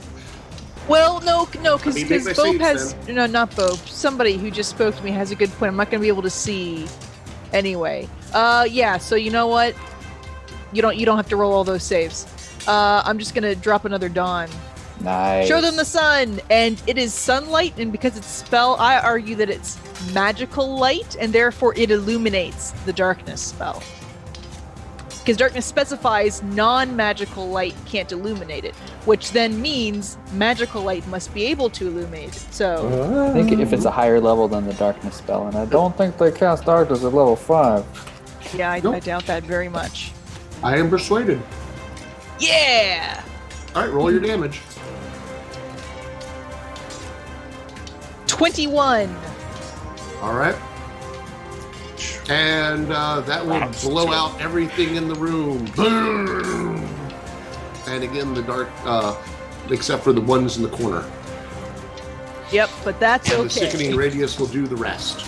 And the clattering of the wheels stops. And now that you can see, let me go grab my tokens.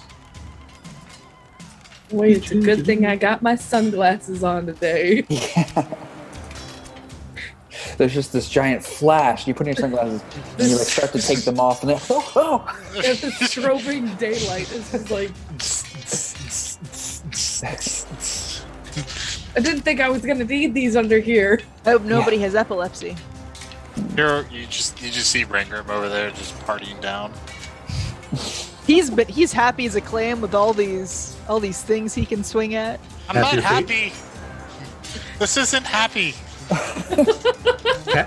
This is happy. No, you're killing the invaders in one of your ancestral dwarven holds. This That doesn't make you me happy. happy. Quentin's happy. Just loving it. The murder, the death, the man. Oh my god. Rangram, is half your face like sunburned from the double exposure? Very tanned. Perhaps red. Just the little pieces that aren't covered by the beard. The cheeks, my rosy cheeks now. What's it? Oh my god, it makes me think of what's that alien movie? Encounters of the Fourth Kind? Third. Close Encounters of the Third Kind, Close Encounters. which thank I never you. saw. Close but- Encounters of the Third Kind. It's a good Look, movie. it's been a long time. You should go see it. that question reminded me, because now all I can think of is Rangrim like, in the dawn. Alrighty, so we're gonna. Okay, I'm gonna see if I can move this to the back. Order send to back, so I can actually. Uh-oh, now I can't see it. No. Oh, but now we can send the map to the back, right? Yes. I think you're right. Someone else got it? I'll just pull my circle radius off there and drop it back on when you need it. Desperado. He's deleting, not moving them. That's a good sign. All right, put it back up for me, please. That was great, you guys. Okay, yank it. Thank you. Boop, boop. All right, back in. Let's see if we get Rangram. He was right on the edge. Yeah, I don't think he got caught. Nope. Okay, and we gotta get rid of this guy. And have none of these guys looked like the chieftain we were told about? Nope. Oh my god, they're just like there's The probably like bodies. 3 feet of corpses in this room. There's so many Bodies hit the floor. Oh my god, it's in the smell. The smell. It's gonna be so bad. Well, I'd like to think that the daylight is sort of like sanitizing the area, so maybe like it doesn't smell yet, but it will later. All charred. Everything's charred. Yeah. Burned out by divine light. Yeah. In fact, if any of them are turned to skeletons, I'd love to collect those. All right. After this combat. That also dispels all of the darkness, so you can see, Bo. Yay! So I was holding my fireball for a suitable target. There's no longer a suitable target. Can I continue to hold? If you want, until it's your turn again. Okay. I will continue to hold. Okay, Bope is holding. Delirious is bringing the light of day. Stigandir. I can see now. Yes. Pop around that corner and shoot that group of 4. Right Or there. I should say shoot at the group of 4. Yeah, Punish move there. them. All right, do it. Yeah, so I think I can only. That is a 25 to hit. Yes.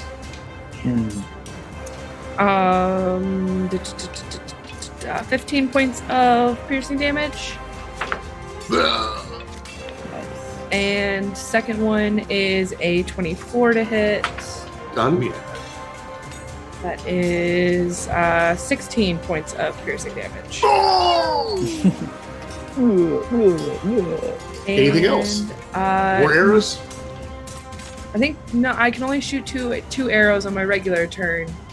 Okay. Alrighty. This ranger's the power front. Rangram, there's 2 remaining Grimlocks. Why did you get rid of the ones that were closest, damn it? I figured you wanted to swing at them. I thought it would be cathartic for you. No. The ones that are closest. Why didn't you shoot the far away ones? I did shoot the faraway ones. No, you didn't. You shot What? the close ones. He wants you to shoot the ones on the far side of the room. It's okay, because I was going to kill these 2 and then go after those ones. But it's okay. It's fine. It's fine. Plenty of Everything's time. fine. Plenty of They time. were further away from you. You'll be fine. You'll survive. First attack at the first one, 14 to hit. Uh-huh. 12 damage. Okay. Down it goes. Second one, 13 to hit, because I've rolled a 2, 3, and 4 for my last 3 attacks. Oh, it's a good day to be a Rangram. Hi, I'm a fighter, and my to hit bonus is +10, and that's not enough. That's what you sound like. If I was fighting like regular things, I would miss a lot. These aren't regular things. Yeah, these are regular things. 100 regular things. I don't know about the bat thing that's in the room because I haven't seen it. Not yet. I guess I get to start moving this way. 20, 25, 30. 30! I get to be here. All right. Oh. You don't see that.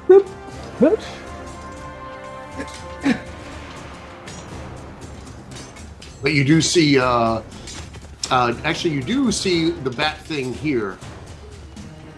The one that's down there in the bottom, in the south, in the bottom. You can see that it's kind of hovering in midair, just kind of swirling around with spinning, and it's kind of freaky with a lot of eyes on all sides. That's weird. And now that I'm you're looking sure that around, makes you can sense. see half a dozen of them in this room, with Grimlock bodies piled all over top of them. Oh. There's like half and a dozen of them in here, but because the room wasn't tall enough, your fireballs and security radiances got them too. Thanks. Oh, so they're dead now? The ones in the room. The ones Yeah, outside yeah. the room are. Yeah, I just want to confirm. Not that they're like hiding under the bodies or something. No, those are dead. Okay, great. All right, anything else, Rangrim? And that's all I want to do. All right.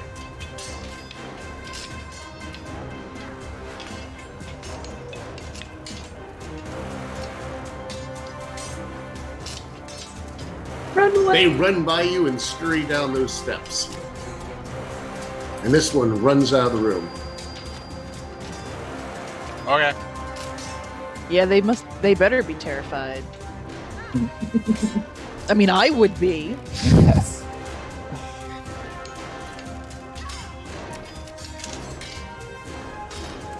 Who's turn? And I got lots more people to go. 5, 10, 15, 20, 25, 30, 5, 10, 15, 20.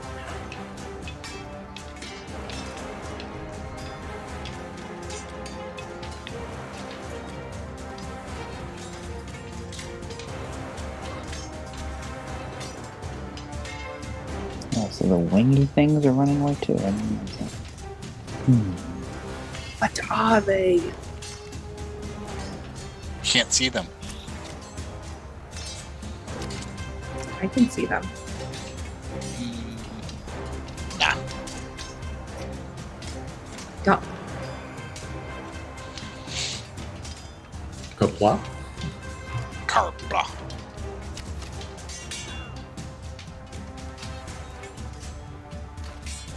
What's it sound like? Are they skittering? Is there like flesh pressing No, against they- stone? They are, when they go across, they kind of fly, so it's kind of like flapping like bat wings. Ugh. Ugh. I mean, I like bats, but ugh. Carried Why movement are down they the stairs. running? And that will be my turn. 5, 10, 15, 20, 30.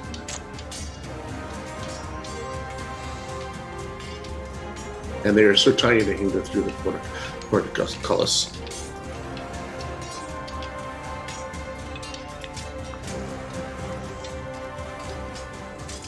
So I'm expecting there to be some large, terrible arena-like creature in that big room. Yeah, cool. And that Like brings I us am quite certain. to Quentin. Okay, so we're still kind of stacked in the stairwell there, right? Yes, Okay. you There are in appears this to be- stairwell here. No targets up ahead anymore. Correct. Okay.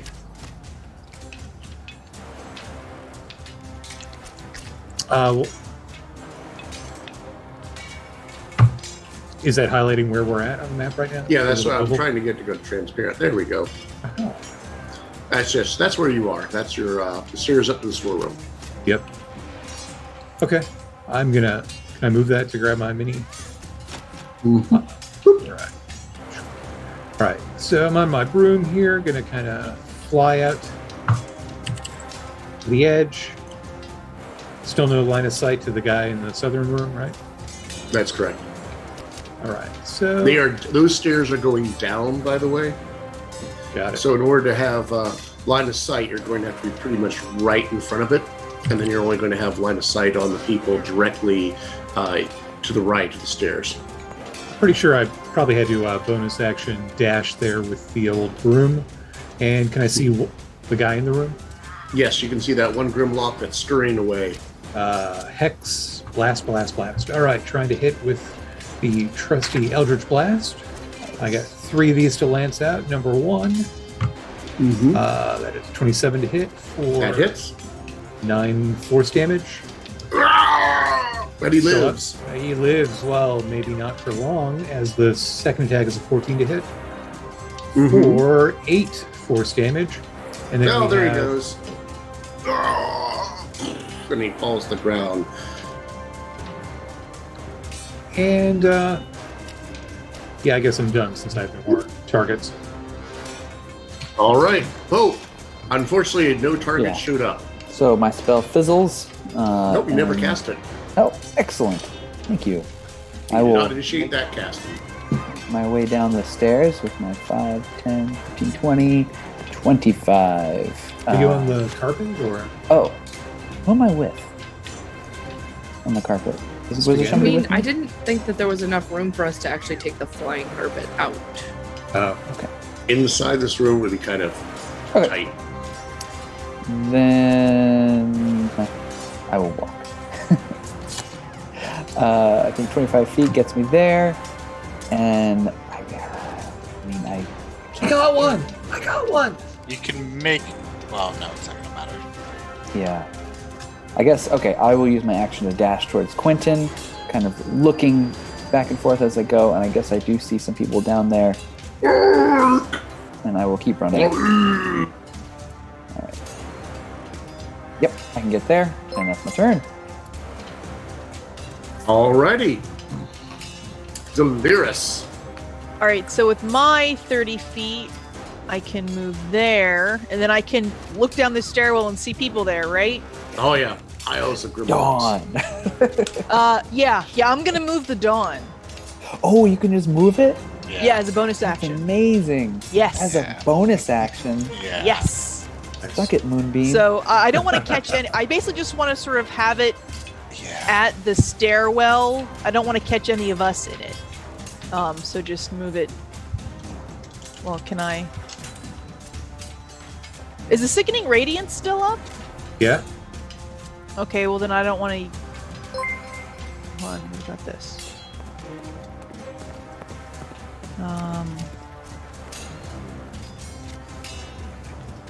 Is it 5, 10, 15, 20, 25, 30? No, it is Dawn There you fifth go. level.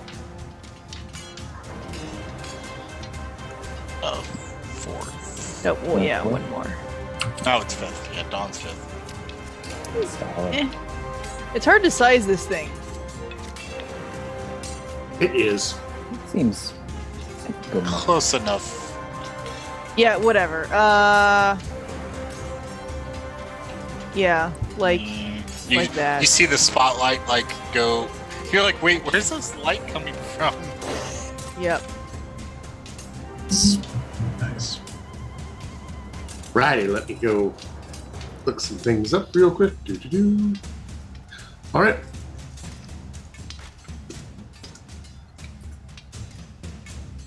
So that they won't take damage until their turn. Until the end of their Your turn if they end yeah. their turn in it. Sadly. Just because it Oh, moved phew. over them does not mean they take damage. I wish it did. Gives me a chance to scatter. Like roaches. Yeah. Mhm. No, All it right. means that I'm gonna go take some dawn damage. Oh, you're going down there? Oh yeah. Oh, I'm sorry. Your turn He there. wears it proudly. Don't apologize. Go boldly into the dawn. Once more into the dawn. Dear friends. All right. That brings us to Stigander. I am going to pop on the other side of Delirious. And I'm gonna shoot down those stairs. Pew pew! Pew pew. And I catch them before they scatter too far. Aim for their kneecaps so they can't run. For the sake of Rangrim, I will fire at the guys on the other side of the stairwell. No, not But- those ones. No, this these time. guys. These I can't fire at these guys. I want to say this is completely in character. Rangrim's just like bemoaning, like, no, Stigander, why? Why do these elves keep taking my kids? No. Kills I was gonna do a awesome like jump from the stairs into the midst of them and then a whirlwind around all of them. You can't It's do fine. that. Oh, that I think does this is a sound hallway. badass.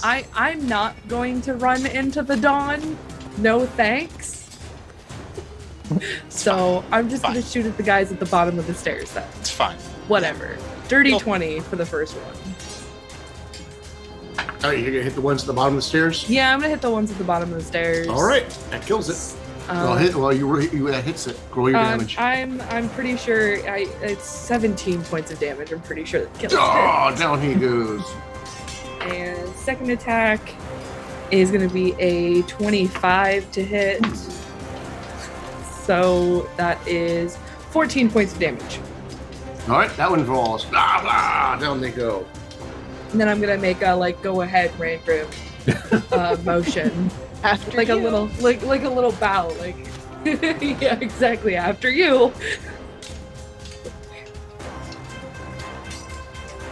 And that's the end of my turn. All righty. And that brings us to Randrim. Hey. So how does attacking and moving between attacks works? Yes, no? Is that You a can thing? move move up your speed as part of your action. You can move between the So you can move before, in between, or after each of your attacks. Move, move, move, move, move, move.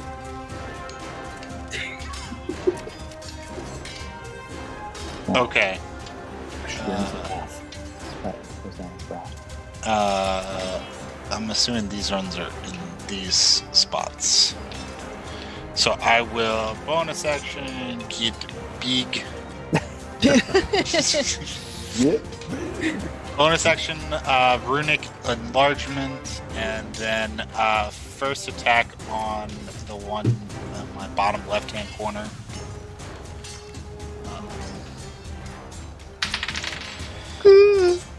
A 19 to hit. By the way, these seem to be covered in bits of dwarven plate that they've strapped themselves. The nerve.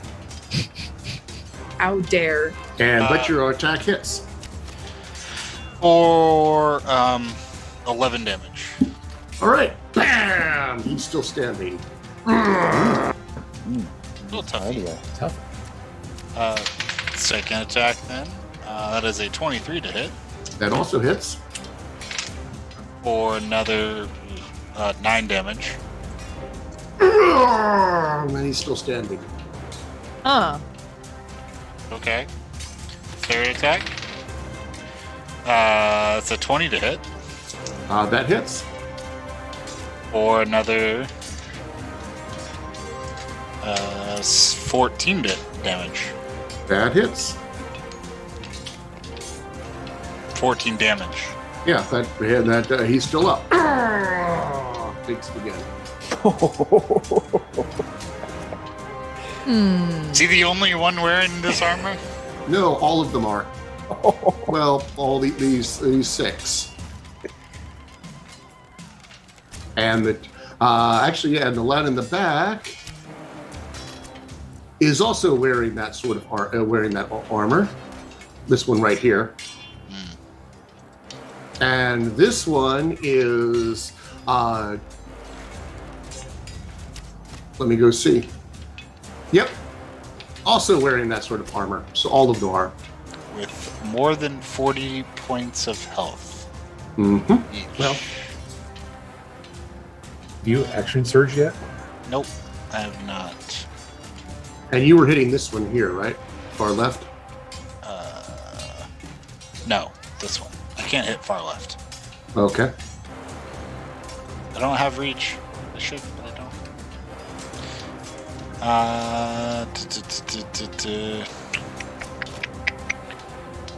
He's definitely bloodied, though.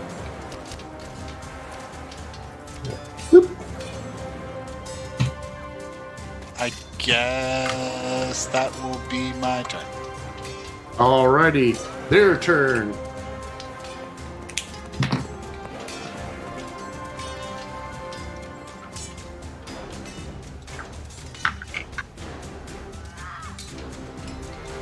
let me know if one of them actually crits me. Okay. I thought it didn't work. It didn't matter. You were immune to crits. It doesn't for me. Okay. So does it trigger something? Or are you going to leave me in suspense? I'm gonna leave. Yeah, it triggers something. Okay. All right. Because frankly, I've just been ignoring crits whenever I attacked you. Yes. Yeah, I think he meant Because you're immune to them. Yes, but I can turn them against them. All right. I had no idea you did that. That's the cloud rune. Doesn't have to be a crit, but it's really funny to use it when somebody crits. Oh, that's your one that makes them like hit through space like Portal and it hits someone else in the back of the head? Yep. Okay. So it's not specific to crit. You just want to use it on crit. Correct.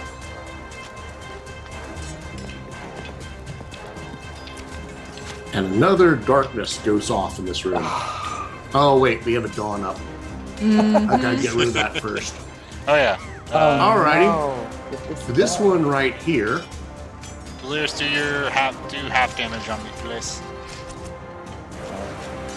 Oh yeah. I just rolled a 26 on I rolled a 23 on the. Do we round up or down? Down. down. Okay. 12. Okay. The one right here, and I'll go give him a fancy color. Theory. There's my color. There it is.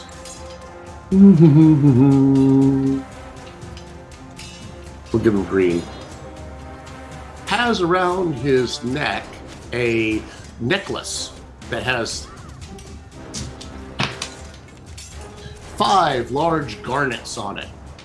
And he just rips it off his neck and then flings it Oh no.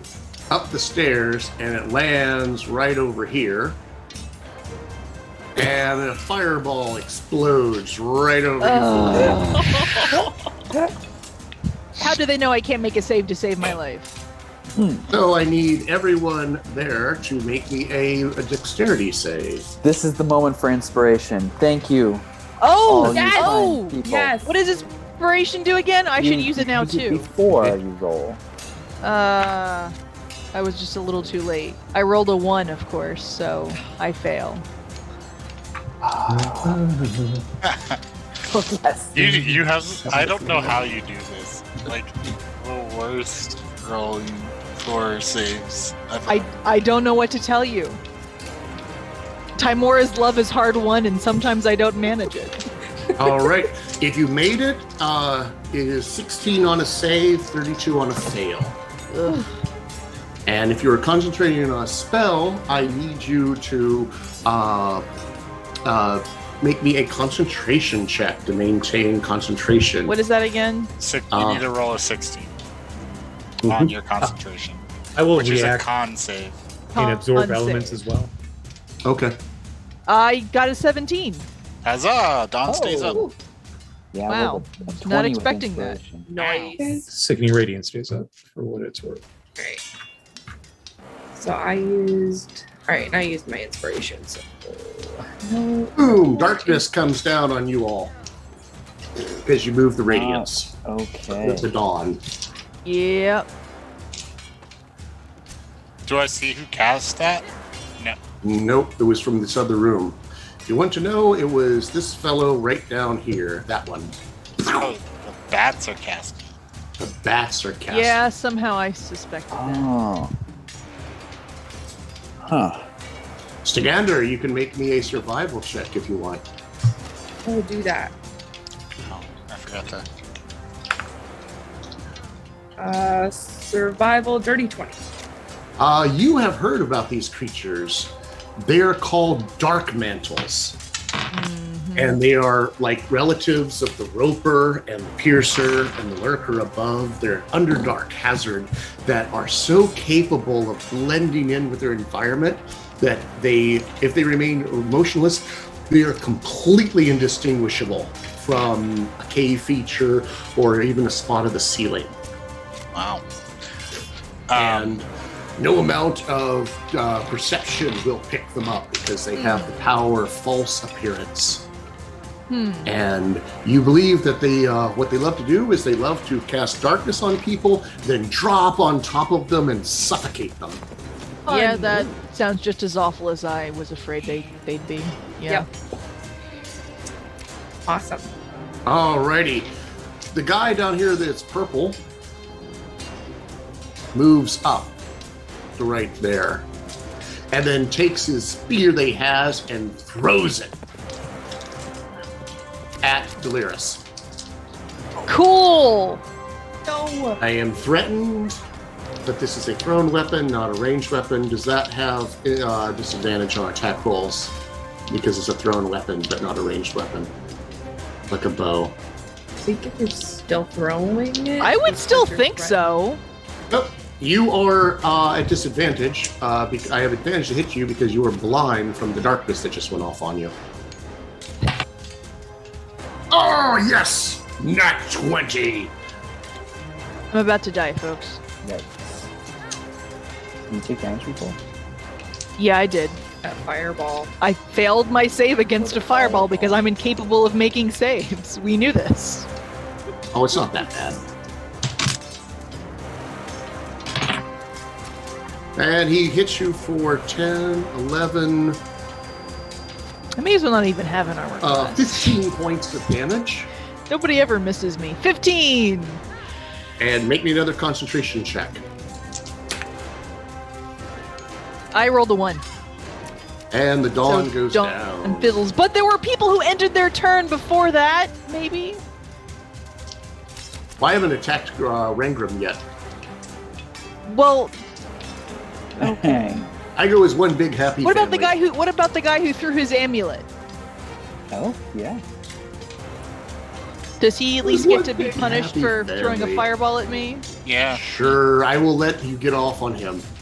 Yeah. Alrighty, we'll do that. Roll your... I gotta make a save.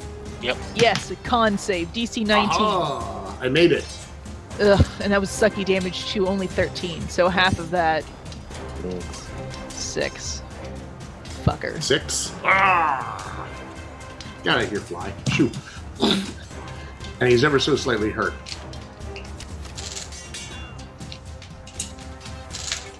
Alrighty, so then the and then the weirdest thing happens. You can't see it because you're in the darkness. The purple guy snaps his hand, and the spear runs back to his hand. Oh. That's not cool. Delirious probably feels it leaving her body. And then he throws it at her again. Well, I mean, it's fair. I did kill about 100 of his friends, so honestly, turnabout is fair play. And does a 20 hit you? Yeah. Alrighty. In that case, take 13 points of piercing damage. It does say thrown weapons are in a ranged attack. Well, thank you. I suspected they were. Alright, and then this guy flutters off the ceiling now that the dawn is gone, the dawn is gone, and bamf! Drops a darkness on top of him. And that means all the Supreme Guard goes, and they beat the crap out of Rangram. Kind of fun that they get to go in whatever order they want to go. Now, you got the same advantage whenever you joined. Whenever you attacked with the surprise. That's a surprise. Yeah, and these guys are these are the elite warriors who have trained together for years. They have spent months training on figuring out how let the dark mantle go. Then we attack. If you wish to forgive, if you wish to forsake your dwarven heritage and forget all those rune powers, you too can make alliances with the dark mantle and learn to attack as they attack. Except this isn't dwarf magic. It is whatever it is. If you wish to give whatever magic you want. It's giant. All right. 16. What's your armor class? 18. 18. First guy misses. 1 hit.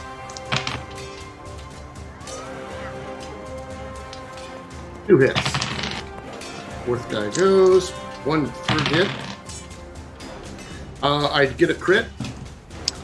I don't get any benefit from it, but I believe something else happens. Yeah, I'll go ahead and use my reaction. Open a rune flares, a portal opens. That crit now hits the guy with the spear. All right. Guy with spear takes 10 points of damage from me. Alrighty. I got 5 hits. That will be a total of 50 slashing damage Oh! between 5 different attacks. How did the crit only do 10 damage? I roll the attack. I do the damage to him instead. Right. Mm-hmm. So, What are you actually arguing? What is you your point? You hit me 5 times. That's 10 damage each. But Yes. those are normal damage. I hit 6 times. One of them went to the guy with the spear. Are Right. you saying that I should have actually rolled crit damage on the guy Yes, with the spear? it is an attack with that attack roll.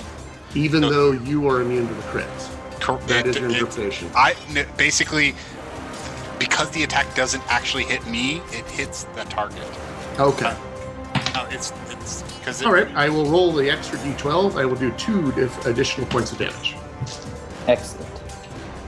All right. And am I running out of people to attack you with? I am. And that's the end of their turn. We now go to the top of the round. Quentin! Yes. So, Start. Delirious, are you up or down? I'm up. I'll heal myself. I'm good. Okay. Unless you want to heal Rangram, I can force feed you a potion at distance here. Well, I can't do shit while the darkness is here, except heal myself, so. Okay. The little dark mantle type thing that threw the darkness up over me. Yeah. Can I see target through him? it. Oh, yeah. Since You I saw him have cast it. Devil Sight. I have a sneaking suspicion that dark mantles don't actually have spell slots like proper casters. They can just do this infinitely. Is that correct? That is incorrect. Oh, okay. Color me pleasantly it's probably surprised. a per day thing. It is a daily power. Okay. There's just Well, I'm like gonna a whole bunch of them. Some good old leftover 4th edition. try and stab him with the old Hexblade Rapier here. Mm-hmm. That is a 22 to hit. Easily. That is 11 magical piercing plus a little bit of fire damage from the absorb. Plus 1 fire damage. Okay. All right. And 1 more attack on him. Mm-hmm. That is a 23 to hit and 12 magical piercing. And that is enough to kill it. And it Heck. flutters the ground. And the darkness is gone. Yes, that would have killed that darkness. Okay. Okay, hold on, let me... Because that was the one creating the darkness there. Nice. Okay. Well, I'm gonna stay here in case another fireball gets thrown. Self-preservation. Oh, we I love forgot it. about that. But I'm ready to assist I as forgot they needed. did that. I'm done. All right, and that brings us to... Boop! Boop, boop, boop, boop, boop. Let's see. Shoot. I don't know what's going on down there. I just know that Rangram went there and Quentin went this way. So I was trying to chase those roper-looking things, dark mantles. So can I see it from here? Yes, you can see one of them fluttering down the hallway. Okay, then let's go ahead and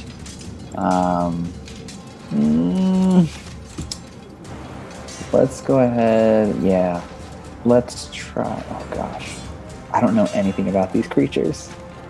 I was gonna blight, but what if they're like immune to necrotic? Let's do chromatic orb, and we will choose Lightning. Thunder. Alrighty. Thunder. Thunder. Last time I chose thunder, the creature was immune to it. I don't know. It left a bad taste in my mouth. It's kind of an edge case, Temple of Tiamat. Are you lightning or thundering?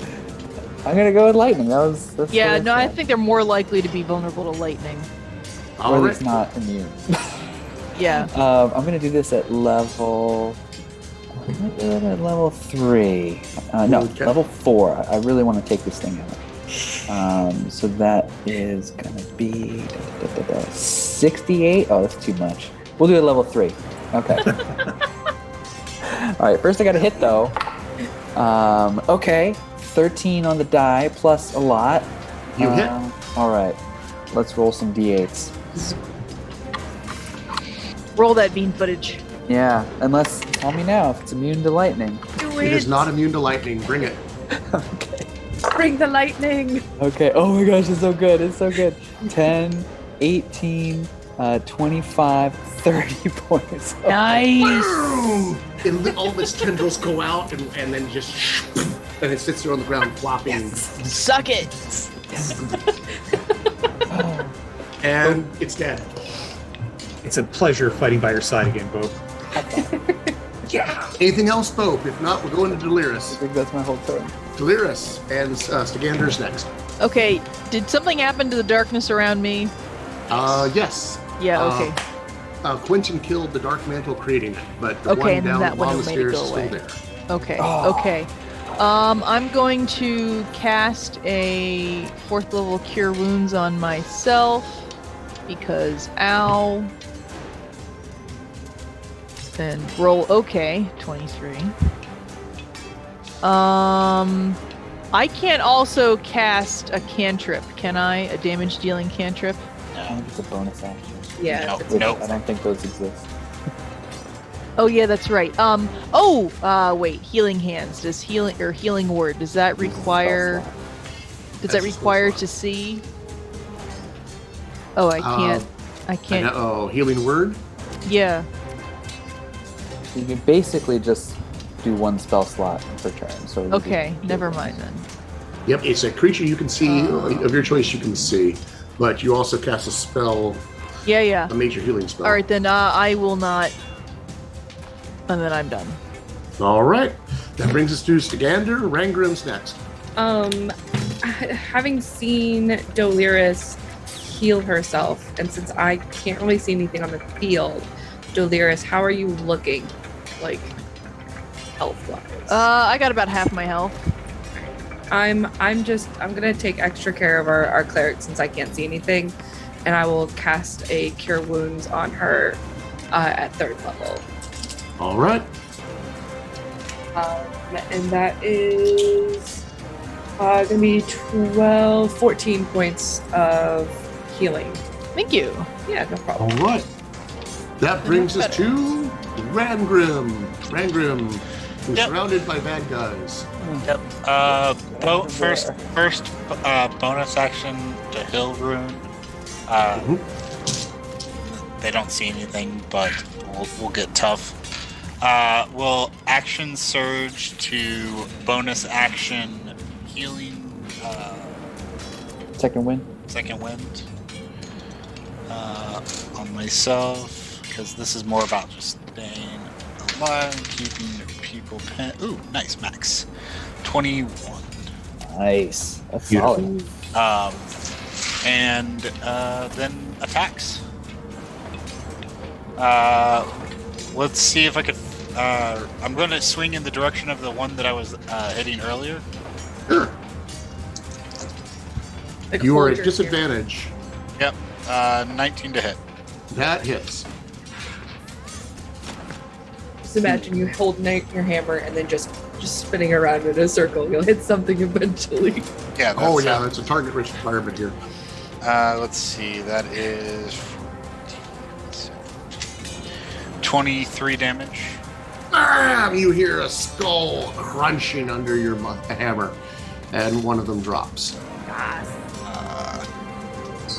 Cool. I can't do anything with that because I'm out of bonus actions. Yeah. All right. So now I will turn my hammer to where the spear guy was. All right. He's the purple. Yep.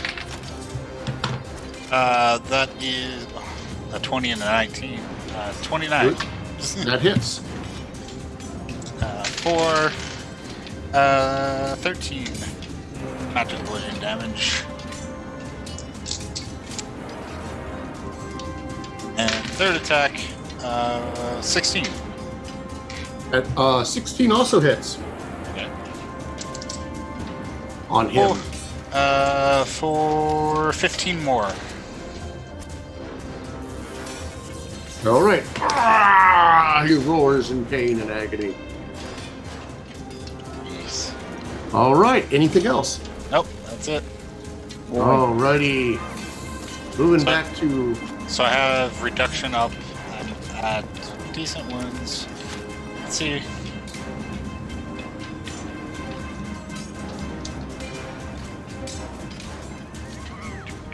You hear a creature next to you chanting in Undercommon, and cast Bless on himself on... Make sure, can I upcast that? I don't think I can. I think it's just flat 3. I can No, do you one. can. I can. I don't know I will what pick. spell slots you have, but maybe I you can. can do a bunch of people.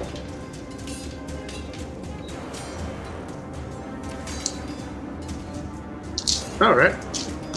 He's going to hit. Do I care about that?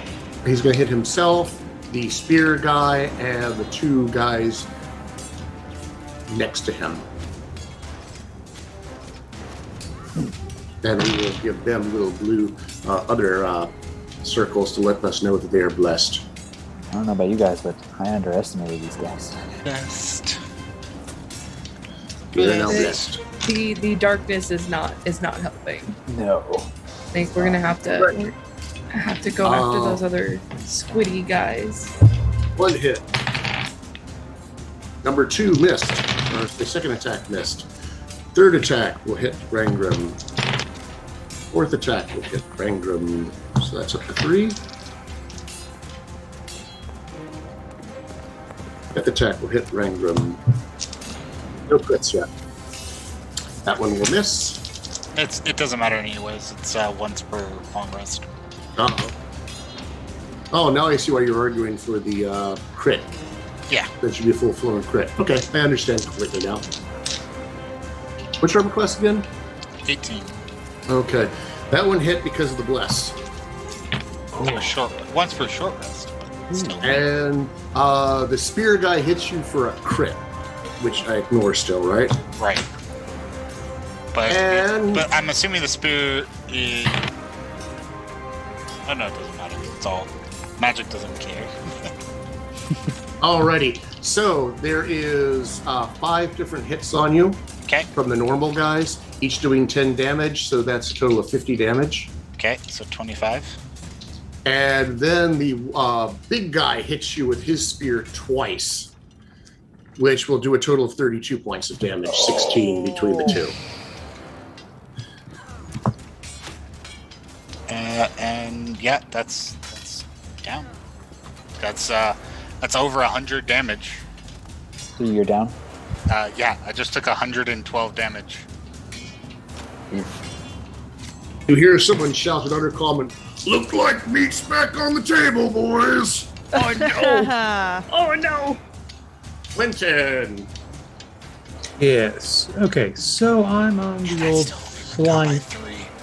flying broom here and gonna kind of hover up over the top of the stairs. Do I see Rangram at the bottom?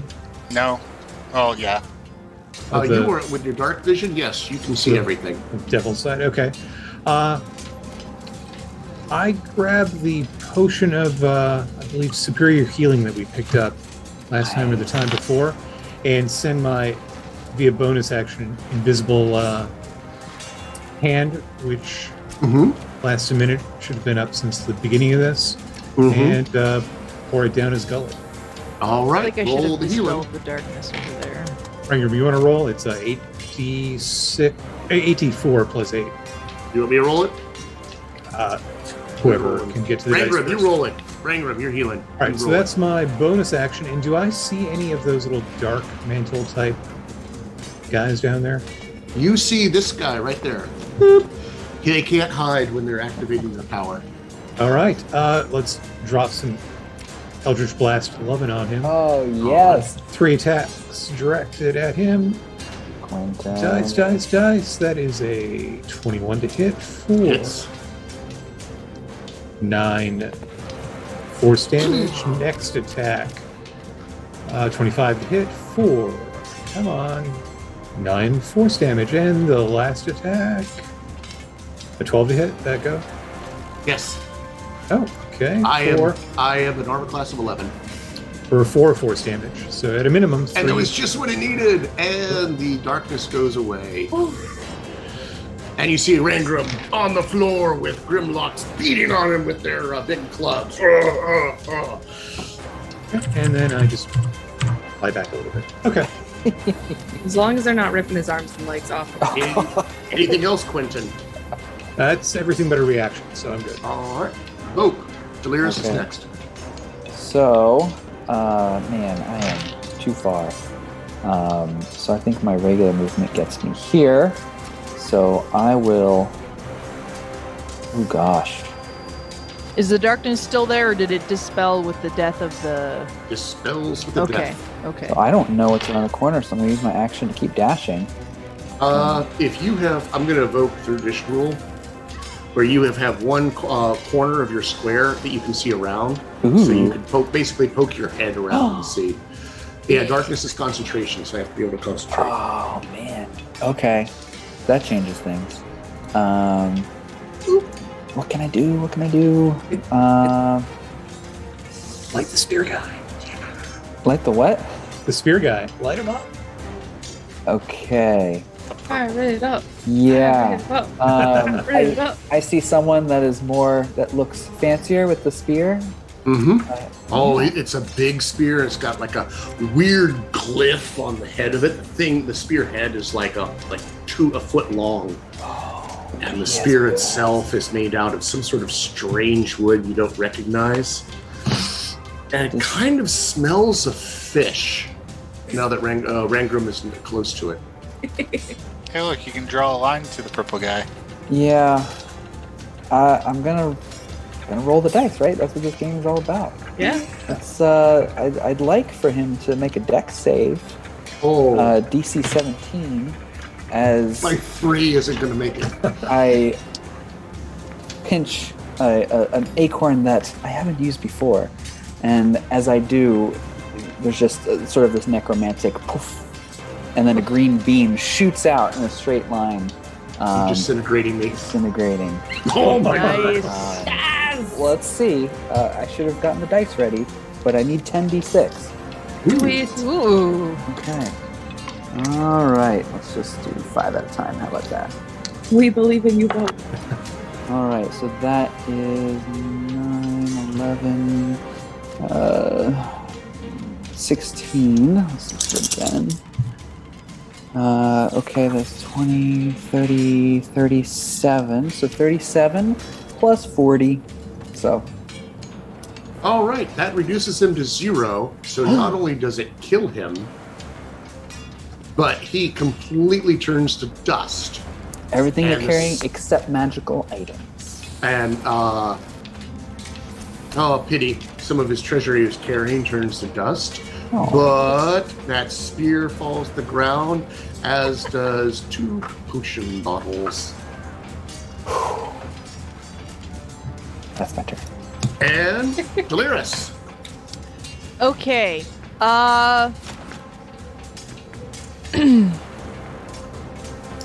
I throw out to Rangrim. You don't get to die today. I mean, I know that he's already got a healing potion, but I'm gonna also throw a level 6 healing word at him. Damn, okay. 21. And then I duck around the corner. So I Appropriate. can't be javelined anymore. Well, the javeliner is no longer about to be javelined. Or whatever other bullshit is Oh, I got a big basket of bullshit down here. Probably actually, wise. you know what? Let me actually get over there. A big Stick under. basket of bullshit. All DM gives you. You start with a small basket, and then you just keep weaving bigger as you DM more.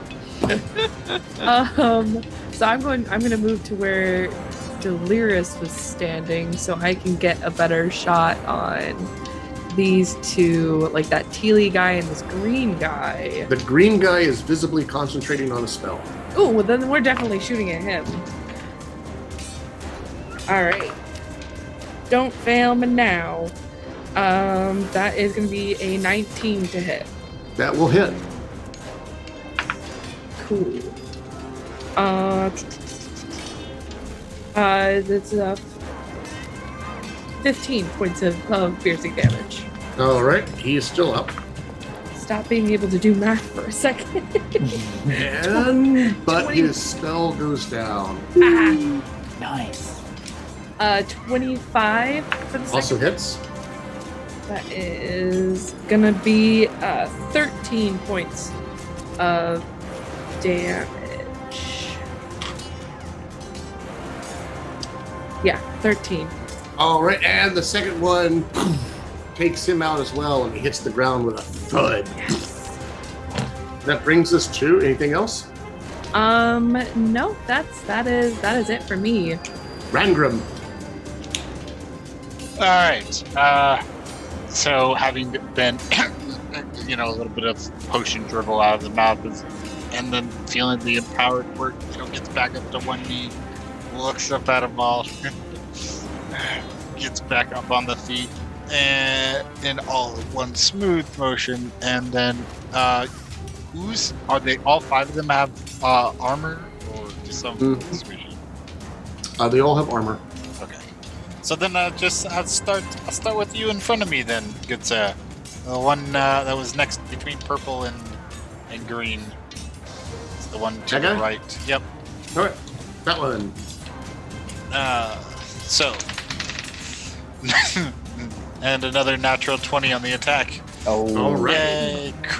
All the things kick off now. Finish Nice. it. Crusher. Yeah, Crusher kicks in. So first for damage,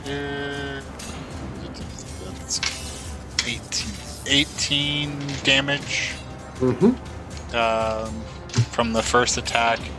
Crusher applies, so now I have advantage on all my future attacks on him. Okay. Wait, no. Is it Crusher? Yes. Crusher. Second attack, 29 to hit. That hits. oh.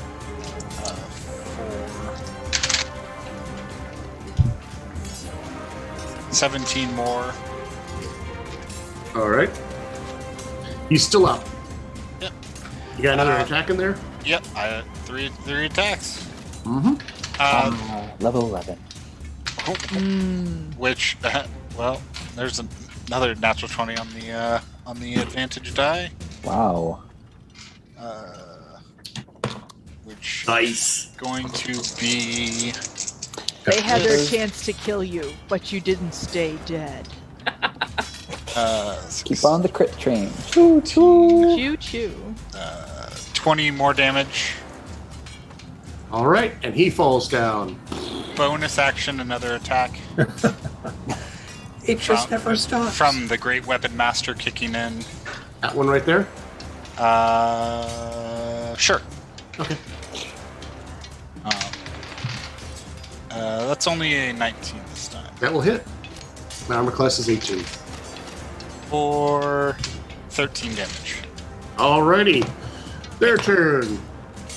This guy, my last remaining Dark Mantle, boom, slaps the darkness on top of you. How dare? How dare? But I'm down to 8 attacks. Advantage. And your armor class is 18 as well? Still 18. Okay. 1 hit. 2 hits. 3 hits, but I crit. Ugh. Doesn't matter. Well, it doesn't count on him, but I think he doesn't get it. Number 4 guy, second 20, but it doesn't matter. Third 20, but it doesn't matter. Jesus. Wow. And 6 hits. Advantage is no joke. So please take 60 points of damage. Okay. Thank you Thank for God for all that absorbing all of healing. his 20s, by the way. And the runes. All of the 20s. That armor, well paid for. Yeah. Yeah, At it this is. point in time, I'm going to call the combat because I think you guys can kill them very quickly, and I'm going to have diminishing returns. Rangrim will be able to rise up. Want to give me an epic scene of Rangrim taking these guys out? I think it's literally just going to be a slog because I can maybe kill one a turn, so it's just going to be one of those. All right, you can kill one a turn. Skander, tell me how you kill one. I'm just Legolasing it, just arrow, Yeah. pull, arrow, pull, arrow, pull. Quentin, how did you kill one? You said a dark mantle there. I come over and eyeball him and let him know I'm looking at him, and then I Eldritch blast him to death. Boom! And he's the last darkness, except for this one way over here, and he goes that way, fluttering away. Stagander can hunt him down and kill him. And Bope, how do you kill one? I do Chilling Touch, which is the ghostly hand, proverbially known as Lich Slap. And I go for the eyes, but then realizing that they don't use their eyes very much, I go for a Wet Willy and just until he's down. Oh. Right into the ears, those giant bat ears. So you did that. You done that guy so dirty. And the last one, Delirious, how did you slay the final? I whip around the corner with the crossbow already loaded and twang right into the eye socket. Nice. Down he goes. Thunk. All righty. Would you like to go over treasure tonight, or should we do that first thing next time we meet? Treasure. I think we should probably do that first thing next time we meet because we do want to keep our next show. We can't keep them waiting at all. Let's do treasure next week because I love designing treasure. Leia can attest to this. I can attest to this. And I designed you some treasure. Oh my goodness. He loves fancy treasure. It's the best. Alrighty, and so that's where we're gonna wrap it up. But I think Josh has something for us. That's right. Don't touch that dial if you're still using one, because immediately following us is the world premiere of The Mists, set in the Domain of Dread. It's the latest game on the Games Tavern. Once they have you, the Mists never let you go. And while you're here, just go, to that little link somewhere over there and subscribe to the Games Tavern YouTube channel right now. It's free, and you don't miss any of the action or access to all the shows and content. And of course, likes and positive comments on the videos give us a boost and help future Tavern regulars find out about our shows. So I don't know about everyone else, but I mean, even this type of combat, it got my heart fluttering. You take 112 damage in a turn. Yep. But that's not what people are here for. They're here for the free swag. And tonight's winner of the D&D Beyond player bundle is Vincent's son. Congratulations. We'll reach out to you. So you're still here. Jeff, I want you to know that I am here to watch you die. I told you, really good at taking away hit points. Isn't that all why we're here, though?